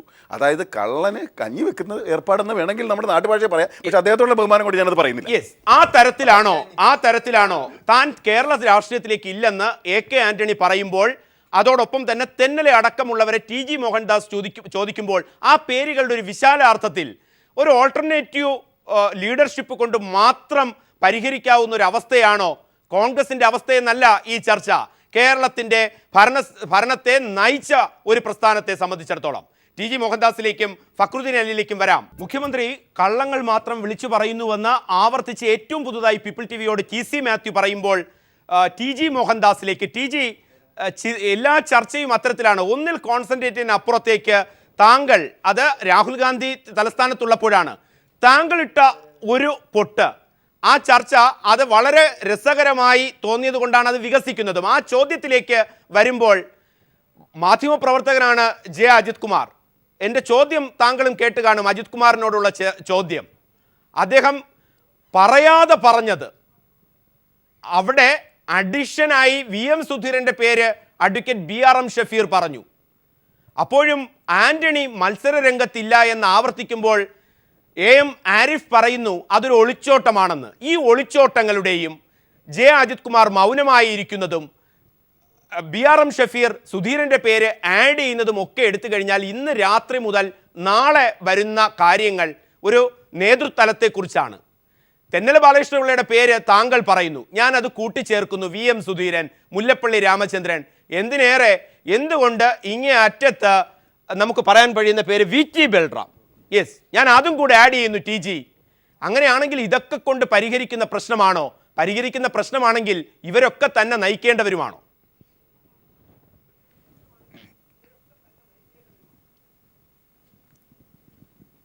പ്രദീപ്, ഈ ഇംഗ്ലീഷിൽ ഫ്രം സബ്ലൈം ടു റെഡിക്കുലസ് എന്ന് പറയും. അങ്ങനെയാണ് തെന്നല ബാലകൃഷ്ണപിള്ള മുതൽ VT ബൽറാം എന്ന് പറയുന്ന റെഡിക്കുലസ് ഫിഗർ വരെ എടുക്കുന്നത്. അപ്പോൾ അത് നമുക്ക് വിടാം. തെന്നലയുടെ പേര് ഞാൻ പറഞ്ഞതേ, രാഷ്ട്രീയ ചരിത്രത്തിൽ എപ്പോഴും ചില ദുരന്ത കഥാപാത്രങ്ങളുണ്ടാവും. പരാജയം മാത്രം ഭക്ഷിച്ച് ജീവിക്കുന്ന ചിലർ. അക്കൂട്ടത്തിൽപ്പെട്ട ഒരു ശുദ്ധഹൃദയനാണ് തെന്നല എന്നെനിക്കറിയാവുന്നതുകൊണ്ട് ഞാൻ അദ്ദേഹത്തിൻ്റെ പേര് പറഞ്ഞതേ ഉള്ളൂ. അദ്ദേഹം ഈ മത്സര രംഗത്തൊന്നും വരില്ല എന്ന് എനിക്ക് നന്നായിട്ടറിയാം. പക്ഷേ പ്രശ്നം എവിടെയാണെന്നറിയാമോ? ഒരു 3 മാസം മുമ്പ് ശാന്തമായ കേരള പൊളിറ്റിക്സിൽ സുധീരൻ ഒരു കല്ലെടുത്തിട്ടു. മുഖ്യമന്ത്രി അടുത്ത തവണയും ഉമ്മൻചാണ്ടി തന്നെ ആയിരിക്കും UDF ജയിച്ചാൽ എന്ന് പറഞ്ഞു. രാവിലെ ഒരു 11 മണിക്കാണ്. ഒരു പ്രകോപനവും കൂടാതെ പത്രക്കാരോട് പറഞ്ഞു. പത്രക്കാർ അമ്പരന്ന് പോയി അങ്ങോട്ടും ഇങ്ങോട്ടും ഒക്കെ നോക്കിയപ്പോൾ സുധീരൻ പറഞ്ഞു, ഞാൻ പറഞ്ഞത് വിവാദമാക്കണ്ട കേട്ടോ എന്നും പറഞ്ഞ് നടന്നുപോയി. അതിനർത്ഥം എന്താ? വിവാദമാക്കണം എന്നാണ്. ഉടനെ ഇതെന്താ പ്രശ്നം? അങ്ങോട്ടും ഇങ്ങോട്ടും ഫോൺ വിളിയായി, ബഹളമായി. ഉച്ചയായപ്പോൾ രമേശ് ചെന്നിത്തല പറഞ്ഞു, അടുത്ത മുഖ്യമന്ത്രി ആരാണെന്നൊന്നും ആരും തീരുമാനിച്ചിട്ടില്ല എന്ന് പറഞ്ഞു. ഉച്ച തിരിഞ്ഞപ്പോൾ മുരളീധരൻ പറഞ്ഞു, MLA മാർ കൂടിയല്ലേ മുഖ്യമന്ത്രിയെ തിരഞ്ഞെടുക്കുന്നത്, ഇപ്പോഴേ പറയുന്നത് എങ്ങനെയാ എന്ന് ചോദിച്ചു. ഇതിൻ്റെ ഒരു സീക്വൻസ് നോക്കണേ. പറയുന്നത് VM സുധീരൻ, പിന്നെ രമേശ് ചെന്നിത്തല, പിന്നെ മുരളീധരൻ. വേറെ ആരും ഒന്നും മിണ്ടുന്നില്ല. ഇതിന് കാര്യം എന്താണെന്ന് വെച്ച് കഴിഞ്ഞാൽ കോൺഗ്രസ്സിൽ ഉള്ളിൻ്റെ ഉള്ളിൽ ഇപ്പോൾ തന്നെ ഒരു ധാരണയുണ്ട്, അടുത്ത തവണ UDF വരികയാണെങ്കിൽ ഒരു ഹിന്ദു ആയിരിക്കും മുഖ്യമന്ത്രി. നിരന്തരം ഹിന്ദുക്കളെ അവഗണിക്കുന്നു എന്നൊരു പരാതി കേരളത്തിൽ നിലനിൽക്കുന്നു. ഇഷ്ടപ്പെട്ടാലും ഇഷ്ടപ്പെട്ടില്ലെങ്കിലും കേരളത്തിൽ ഒരു ഹിന്ദു വോട്ട് ബാങ്ക് മെല്ലെ ഉണ്ടായി വന്നു കഴിഞ്ഞു. കഴിഞ്ഞ തവണ അതിൻ്റെ ഗുണം LDFന് കിട്ടി എന്ന് LDFന് നന്നായിട്ടറിയാം. അച്യുതാനന്ദൻ്റെ ചില പ്രസ്താവനകൾ, ചില അംഗവിക്ഷേപങ്ങൾ, ചില സൂചനകൾ, ഇതെല്ലാം ഹിന്ദു വോട്ട് ബാങ്ക് LDFിലേക്ക് ചായാൻ ഇടയാക്കി. ഇത്തവണ അല്ലെങ്കിൽ തന്നെ BJP എന്തോ അടിച്ച് കയറും എന്നുള്ളൊരു അന്തരീക്ഷമുണ്ട്. കുമ്മനം രാജശേഖരൻ വരുന്നു. അങ്ങനെ വന്നു കഴിയുമ്പോൾ അതിനൊരു തടയിടണമെങ്കിൽ ഒരു ഹിന്ദു മുഖ്യമന്ത്രി ആവശ്യമാണ്. കരുതിയില്ലെങ്കിൽ സുധീരൻ അങ്ങനെ കരുതുന്നു. അതാണ് സുധീരൻ ഈ വെടി പൊട്ടിക്കാനുള്ള കാരണം. ഉമ്മൻചാണ്ടി തന്നെ മുഖ്യമന്ത്രി എന്ന് പറയുമ്പോൾ അതല്ല എന്ന് പറയാൻ ആളുണ്ടാവുമെന്ന് സുധീരൻ അറിയാം. അപ്പോൾ സുധീരൻ സംഘപരിവാർ അല്ലാത്ത ഒരു ഹിന്ദുവാണ് ഞാൻ, സംഘപരിവാറിനെ തടയാൻ കെൽപ്പുള്ള ഹിന്ദുവാണ് ഞാൻ, വെള്ളാപ്പള്ളിയെ തടയാൻ കെൽപ്പുള്ള ഈഴവനാണ് ഞാൻ. ഇതാണ് മെസ്സേജ് സുധീരൻ്റെ. സുധീരൻ്റെ ജാഥയൊക്കെ ശ്രദ്ധിച്ചോ? വർഗീയ വിരുദ്ധമാണ് ജാഥയുടെ മുഖ്യ മുദ്രാവാക്യം. അഴിമതിയും മണ്ണാങ്കട്ടയും സുസ്ഥിര ഭരണവും ഒന്നുമല്ല. വർഗീയ വിരുദ്ധത എന്ന് പറഞ്ഞു കഴിഞ്ഞാൽ എന്താ? പൊതുവെ അതിനർത്ഥം ഹിന്ദു വിരുദ്ധത, BJP വിരുദ്ധത, ഇതൊക്കെയാണല്ലോ. അല്ലാതെ വർഗീയതയൊക്കെ എല്ലാവർക്കും അറിയാം. കണ്ടശാങ്കടവ് ഇന്ന് സുധീരൻ ആലപ്പുഴയിൽ വന്ന് മത്സരിച്ചത് സ്വർഗീയത കൊണ്ടൊന്നും അല്ലല്ലോ, നല്ല ഒന്നാന്തരം വർഗീയതയാണിത്, ജാതീയതയാണ്. പോട്ടെ, അതൊന്നും ഞാൻ പറയാൻ ആഗ്രഹിക്കുന്നില്ല. ഏതായാലും സുധീരൻ്റെ ഈ മഹാത്മാഗാന്ധി കളി കേരളത്തിന് വലിയ നാശനഷ്ടങ്ങളുണ്ടാക്കുന്നു, കോൺഗ്രസ്സിനും വലിയ നാശനഷ്ടങ്ങളുണ്ടാക്കുന്നു. അതാണ് സുധീരൻ്റെ നില. ഇപ്പോൾ സുധീരൻ മുഖ്യമന്ത്രിയാകാൻ മത്സരിക്കുന്നു. രമേശ് ചെന്നിത്തലയ്ക്ക് അത് പിടിക്കുന്നില്ല. രമേശ് ചെന്നിത്തല അത് സമ്മതിക്കില്ല. കെ മുരളീധരനും അത് സമ്മതിക്കാൻ പോകുന്നില്ല. ഇവിടെ വീണ്ടും സർവ്വസമ്മതനായിട്ട് AK ആൻ്റണി വന്നു കഴിഞ്ഞാൽ ചരിത്രത്തിൽ ആദ്യമായിട്ട് AK ആൻ്റണിക്ക് സ്വന്തം മതം തടസ്സമായിട്ട് വരാം. അഴിമതി കേന്ദ്രത്തിലേതായാലും തടസ്സമായിട്ട് വരില്ല. ഞാനിപ്പോൾ ഈ ചർച്ചയിൽ പങ്കെടുക്കുമ്പോൾ TV സ്ക്രോൾ ചെയ്ത് പോകുന്ന ഞാൻ വായിച്ചു, അഴിമതിക്കാരെ വെച്ച് പൊറുപ്പിക്കില്ല എന്ന് രാഹുൽ ഗാന്ധി. 5000 കോടിയുടെ നാഷണൽ ഹെറാൾഡ് അഴിമതിയിൽ ജാമ്യം എടുത്ത് നിൽക്കുക കക്ഷിയും കക്ഷിയുടെ അമ്മയും. എന്നിട്ടാണ് ഇവിടെ വന്നിട്ട് സരിത എന്തോ 1.8 കോടി രൂപയാണ് ഉമ്മൻചാണ്ടിക്ക് കൊടുത്തു എന്ന് ആരോപണം തന്നെ അത്രയും തുകയേ ഉള്ളൂ. അതൊക്കെ അവിടെ ബ്രേക്ക്ഫാസ്റ്റിന് തികയില്ല ഡൽഹിയിൽ. അതാണ് അവിടുത്തെ കളി. അപ്പോൾ അവർക്ക് അഴിമതിയൊന്നും അവർക്ക് വലിയ വിഷയമൊന്നും ആവില്ല. പക്ഷേ ഈ വക മതത്തിൻ്റെ കളിയുണ്ടല്ലോ, വർഗീയതയുടെ കളി, ആ കളി എങ്ങനെ കളിക്കും എന്നതിനെ ആശ്രയിച്ചിരിക്കും അടുത്ത തെരഞ്ഞെടുപ്പിൽ ആരാവും ഇവരുടെ മുഖ്യമന്ത്രി സ്ഥാനാർത്ഥി എന്നുള്ളത്. അതൊരു ഹിന്ദുവാകാനുള്ള എല്ലാ സാധ്യതയും ഇപ്പോഴും ഒഴിഞ്ഞൊന്നും പോയിട്ടില്ല. ആ സ്ലോട്ടിലേക്കാണ് ഈ മത്സരമെല്ലാം. രമേശ് ചെന്നിത്തലയാണെങ്കിലും സുധീരനാണെങ്കിലും ഓഫ് ലൈറ്റ് നമ്മളുടെ VD സതീശൻ വരെ. VD സതീശൻ അനാവശ്യമായൊരു ദേവസ്വം വിവാദം കുത്തിപ്പൊക്കിയത് അറിയാമല്ലോ. അത് കുത്തിപ്പൊക്കിയത് വേറൊന്നുമല്ല, ഞാനാണ് സംഘപരിവാറിനെ തടയുന്നവൻ, ശശികല ടീച്ചറിനെ തടയാൻ പ്രാപ്തി എനിക്കേ ഉള്ളൂ, കുമ്മനത്തുമായിട്ട് കൊമ്പ് കോർക്കാൻ എനിക്കേ പറ്റുള്ളൂ എന്നൊന്ന് തെളിയിക്കുക. അതായിരുന്നു VD സതീശൻ്റെ ഉദ്ദേശം. അതിൽ കവിഞ്ഞുള്ള യാതൊരു സാധനവുമില്ല. അത് സാധിച്ചു. അദ്ദേഹം ആ ഏർപ്പാട് താഴെ ഇടുകയും ചെയ്തു. പിന്നെ എന്തോ വെല്ലുവിളിയാണ്, ചർച്ചയാണെന്നൊക്കെ പറഞ്ഞാലൊന്നും നടന്നില്ല. ആ ഇഷ്യൂ അങ്ങ് പോയി. അപ്പോൾ VD സതീശനും തൻ്റെ സ്ഥാനം ഞാനും ഉണ്ട് കേട്ടോ 4-ാമനായിട്ടെങ്കിലും എന്ന് VD സതീശനും വരുത്തി. ഇതാണ് നടക്കുന്നത്. വേറെ ആരെങ്കിലും ഈ മുഖ്യമന്ത്രി സ്ഥാനത്തെ ചൊല്ലി ഇങ്ങനെ ഒരു വർത്തമാനം പറയുന്നുണ്ടോ എന്ന് നോക്കിയേ, ഇല്ല. വേറെ ആരും കോൺഗ്രസിൽ പറയില്ല. ഈ 3-4 പേര് കൂടിയുള്ള കലാപരിപാടിയാണിത്. ഇതിൽ തെന്നല ബാലകൃഷ്ണപിള്ള ചിത്രത്തിലെ വരില്ല, എനിക്കറിയാം. അദ്ദേഹം പിടിച്ചു വരിച്ചാൽ പോലും അദ്ദേഹം വരാൻ പോകുന്നില്ല. പക്ഷേ ഞാൻ പറഞ്ഞത്, ഇതെല്ലാം കണ്ടുകൊണ്ട് ഒരു ദുരന്ത കഥാപാത്രം കേരളത്തിൽ ജീവനോടെ ഇരിക്കുന്നു എന്ന് ഒന്ന് കോൺഗ്രസ്സുകാരെ തന്നെ ഓർമ്മപ്പെടുത്തിയെന്നേ ഉള്ളൂ. ഞാൻ തെന്നലയുടെ പേര് പറഞ്ഞപ്പോൾ അറിഞ്ഞോ അറിയാതെയോ അജിത്തിൻ്റെ ഒരു ചിരി ഞാൻ കേട്ടു, മുഖം കണ്ടില്ല. പക്ഷേ അങ്ങനെ പരിഹസിക്കരുതായിരുന്നു ആ മുൻ തലമുറക്കാരനെ എന്ന് മാത്രം ഞാൻ വിനീതമായിട്ട് ഓർമ്മിപ്പിക്കണം. ഫക്രുദ്ദീൻ അലിയിലേക്ക്. ഫക്രുദ്ദീൻ, രാഷ്ട്രീയ വിലയിരുത്തലുകളൊക്കെ വ്യത്യസ്ത തലങ്ങളിലാണ് സഞ്ചരിക്കുന്നത്. അല്ല, ഇങ്ങനെ വിലയിരുത്തി പോയ കാര്യമില്ല. ഇവിടെ ഉമ്മൻചാണ്ടിന്റെ അഴിമതിയെ പറ്റി പറയുമ്പോൾ ഇവിടെ കാര്യങ്ങൾ വർഗീയവൽക്കരിച്ച് മോഹൻദാസ് സ്വന്തം അജണ്ട നടപ്പിലാക്കുന്ന പരിപാടി ഉണ്ടല്ലോ, ഇത് വൃത്തിയേടാ. ഇവിടെ അതല്ല കോൺടെക്സ്റ്റ്. ഇവിടെ മോഹൻദാസ് പറഞ്ഞ 1-2 കാര്യങ്ങൾക്ക് മറുപടി പറയാതിരിക്കാൻ പറ്റില്ല. ഹിന്ദു സമൂഹം അവഗണിക്കപ്പെടുന്നു. ഹിന്ദു സമൂഹത്തിൽപ്പെട്ട ഇവിടെ നിങ്ങൾ നോക്കും, മുസ്ലിംസും ക്രിസ്ത്യൻസും എത്ര മുഖ്യമന്ത്രിമാരുണ്ടായിട്ടുണ്ട് ഇവിടെ? 3 പേരേ ഉണ്ടായിട്ടുള്ളൂ. ഒന്ന് CH, ഒന്ന് ആന്റണി, പിന്നെ ഈ പറഞ്ഞ ഉമ്മൻചാണ്ടി. ബാക്കിയെല്ലാം ഹിന്ദുക്കളാണ്. ഈ ഹിന്ദുക്കളായതുകൊണ്ടല്ല, മതേതരവാദിയായ മലയാളിയും ഭാരതീയനും ആയതുകൊണ്ടാണ്. പിന്നെ തെന്നലെ എനിക്കും വലിയ ബഹുമാനമാണ്. കാരണം ഞാനൊരു കോൺഗ്രസ് ഫാമിലിയിൽ നിന്ന് വരുന്ന ഒരാളാണ്. ഞാൻ ഇടതുപക്ഷക്കാരാണെങ്കിൽ പോലും തെന്നലിനെ മുഖ്യമന്ത്രി അല്ല മന്ത്രിസഭയിൽ എടുക്കാതിരുന്ന ആരാറിയോ? K കരുണാകരൻ. അയാളാരാ മുസ്ലിമാ? അയാളാരാ ക്രിസ്ത്യാനിയാ? എന്തുകൊണ്ടറിയോ? നായരായിട്ടുള്ള ഇത് പിന്നെ ഈ നമ്മുടെ ഇപ്പോഴത്തെ ആഭ്യന്തര വകുപ്പ് മന്ത്രി രമേശ് ചെന്നിത്തലനെ എടുക്കാൻ വേണ്ടിയിട്ടാണ്. അത് മുസ്ലിമിനെ എടുക്കാൻ വേണ്ടിയിട്ടല്ല. പിന്നെ അത് മാത്രമല്ല, കേരളത്തിൽ സുധീരനെ പറ്റി പറഞ്ഞല്ലോ ഇവിടെ. സുധീരനെ പരിഗണിക്കുന്നുണ്ടെങ്കിൽ ഉമ്മൻചാണ്ടിയുടെ ഈ ഉഡായ്പ് ഇമേജുകൾക്കെതിരെ സത്യസന്ധമായ ഇമേജുള്ള ശുദ്ധമായ ആദർശത്തിൻ്റെ ഇമേജ്, അതിൻ്റെ ഇമേജായിട്ട് ബന്ധപ്പെട്ട മറ്റു ഘടകങ്ങൾ എന്തോ ആട്ടെ, ഞാൻ ഉൾപ്പെടെയുള്ള ആളുകൾ വ്യത്യസ്തമായിട്ടുണ്ട്. അതുകൊണ്ടാണ് ആ ഒരു പൊതുസമ്മതി അദ്ദേഹത്തിന് ഉണ്ട് എന്നുള്ളതുകൊണ്ടാണ് അതിന് ചുളിവിൽ കൊണ്ട് വർഗീയത കയറ്റി അയക്കിയത്. സത്യമായി കാണും. പിന്നെ 2 ഈ ജനറേഷനിലെ ഞാൻ ഏതോ രാഷ്ട്രീയത്തിൽ നിൽക്കുന്നവരാണെങ്കിലും ഏറ്റവും നന്നായി കാര്യങ്ങൾ മനസ്സിലാക്കുന്ന MLA ആണ്. അതുപോലെ തന്നെയാണ് ഈ പിന്നെ ദേവസ്വം ബോർഡ് ആരാ? ഇവരാണ് ഈ ദേവസ്വത്തിന്റെ പൈസ മൊത്തം എടുത്തുകൊണ്ട് മുസ്ലിംസും ക്രിസ്ത്യനും തിന്നുന്ന എന്ന് വിവാദം ഉണ്ടാക്കിയത്. അതല്ല തെളിയിക്കായിരുന്നു VD സതീശൻ. ശ്രീ പ്രദീപ്, ശ്രീ ഫക്രുദ്ദീൻ അവസാനിപ്പിച്ചെങ്കിൽ എനിക്ക് ശ്രീ മോഹൻദാസ് പറഞ്ഞവിടെ എനിക്ക് ശക്തമായി വിയോജിപ്പുണ്ട്. അദ്ദേഹം ഈ പറഞ്ഞ പോലെ അദ്ദേഹത്തിന്റെ ഒരു മനസ്സ് തുറന്ന് പടപ്പിൽ തല്ലി എന്തൊക്കെയോ കാര്യങ്ങൾ പറയുന്നു. ചർച്ചയുമായിട്ട് ഒരു റിലവൻസും ഇല്ലാത്ത കാര്യങ്ങളാണ് പറയുന്നത് എന്ന് തന്നെയല്ല. ഇവിടെ ഒരു ഹിന്ദുത്വ അജണ്ട അദ്ദേഹത്തിന് മനസ്സിലുണ്ടെന്നുള്ളത് നമുക്ക് അത് വ്യക്തം. അങ്ങനെ കോൺഗ്രസോ അല്ലെങ്കിൽ കമ്മ്യൂണിസ്റ്റ് CPM പോലെയുള്ള ഒരു മതേതര കക്ഷികൾക്കൊന്നും അങ്ങനെ ജാതിയുടെ മതത്തിൻ്റെ പരിഗണന വെച്ചല്ല നേതാവിനെ മുഖ്യമന്ത്രി തീരുമാനിക്കുന്നത്. പക്ഷേ അദ്ദേഹം ഈ പറഞ്ഞു ശ്രീ തെന്നല ബാലകൃഷ്ണപിള്ളയെ കുറിച്ച് പറഞ്ഞപ്പോൾ ഞാൻ എൻ്റെ ഭാഗത്തു നിന്ന് ഒരു മൂളൽ പോലും വന്നില്ല എന്ന് തന്നെയല്ല. എനിക്ക് കോൺഗ്രസിൽ ഏറ്റവും അധികം ബഹുമാനിക്കപ്പെടുന്ന ഒരു വലിയ മുതിർന്ന നേതാവാണ് ശ്രീ തെന്നല ബാലകൃഷ്ണപിള്ള. അദ്ദേഹത്തിനോട് ആർക്കും ഇറസ്പെക്റ്റീവ് ഓഫ് ഗ്രൂപ്പ് പൊളിറ്റിക്സ് എല്ലാവരും അദ്ദേഹത്തെ ആദരിക്കുകയും ബഹുമാനിക്കുകയും ചെയ്യുന്നുണ്ട്. അദ്ദേഹം മുഖ്യമന്ത്രിയായി കാണാൻ ആഗ്രഹിക്കുന്ന കോൺഗ്രസ്സുകാർ പോലും ഉണ്ടാവും. അത് അദ്ദേഹത്തിനൊക്കെ ഇങ്ങനെ പരിഹസിക്കുന്ന രീതിയിൽ ശ്രീ മോഹൻദാസ് ഒക്കെ പറയുന്നത് കേൾക്കുമ്പോൾ ആ വന്യ വയോധികനെ എന്ത് രീതിയിലേക്ക് വലിച്ചഴിച്ചു? അത്തരം രാഷ്ട്രീയം നമുക്ക് ഏത് ഘട്ടത്തിലേക്കാണ് മാറേണ്ടതുണ്ടോ ആരിഫ്? അല്ല, ഈ മുഖ്യമന്ത്രിയാകാൻ പോകുന്നവരുടെ ജാതി നോക്കിയിട്ടുള്ള പൊളിറ്റിക്സ് തീരുമാനിക്കുന്നതൊന്നും അല്ല കേരളത്തിൻ്റെ രീതിയിൽ. അതിപ്പോൾ നേരത്തെ പല സന്ദർഭങ്ങളിലും മാറ്റിയൊക്കെ പരീക്ഷിച്ച് നോക്കിയിട്ടുണ്ടല്ലോ. മുഖ്യമന്ത്രി ബഹുമാനപ്പെട്ട AK ആന്റണി നല്ല ക്ലീൻ ഇമേജോട് കൂടിയിരിക്കുന്ന സന്ദർഭത്തിലല്ലേ കേരളത്തിൽ 20 പാർലമെൻറ്റ് സീറ്റിൽ 18 തോറ്റത്. അപ്പോൾ നമ്മൾ കണ്ടതല്ലേ. അപ്പോൾ അതുകൊണ്ട് അത്തരത്തിലുള്ള ചർച്ച ഇവിടെ ഇപ്പം നമ്മൾ നോക്കുന്നത് വികസനത്തിൻ്റെ പേര് പറഞ്ഞുള്ള അഴിമതികൾ നന്നായി വരും വരെ തെളിവുകൾ പുറത്തു വരാതിരിക്കാനുള്ള കരുതലുകൾ, അതാണ് ബഹുദൂര ഭരണത്തിൽ അതിവേഗം നടന്നുകൊണ്ടിരിക്കുന്നത്. അത്തരമൊരു അവസ്ഥയിൽ TG ചർച്ച വേറൊരു ഘട്ടത്തിൽ താങ്കളോട് അവർ ഫില്ല് ചെയ്തതാണ്. ജനാധിപത്യത്തിലെ എല്ലാ അഭിപ്രായങ്ങളെയും നമ്മൾ മാനിച്ചുകൊണ്ട് തന്നെ സമയപരിമിതി ഉള്ളതുകൊണ്ട് ഇടപെടുകയും ചെയ്യുകയാണ്. ഏതു തരത്തിൽ വന്നു കഴിഞ്ഞാലും കേരളത്തിന്റെ ജനാധിപത്യ സംവിധാനത്തിൽ വികസനമാണ് പ്രധാന അജണ്ടയെങ്കിൽ ആ വികസനത്തിന്റെ പേരിൽ നടത്തുന്ന തട്ടിപ്പുകൾ അതാരായി കഴിഞ്ഞാലും ആ തട്ടിപ്പുകൾക്ക് കൂട്ടുനിൽക്കുകയും അതിനെ ന്യായീകരിക്കുകയും ശ്രമിക്കുന്നത് ഏത് മുഖ്യമന്ത്രിയായി കഴിഞ്ഞാലും അതിനെതിരെയുള്ള ജനരോക്ഷമായിരിക്കും എല്ലാ ജനാധിപത്യ വ്യവസ്ഥിതിയിലും അഭിപ്രായങ്ങളായി രൂപപ്പെടുക. ഒരുപക്ഷെ ഈ ചർച്ചയുടെ കാതൽ അത് ഈ 5 പാനലിസ്റ്റുകളും മുന്നോട്ട് വെച്ചതും അതിൻ്റെ അടിസ്ഥാനത്തിൽ തന്നെയായിരിക്കും.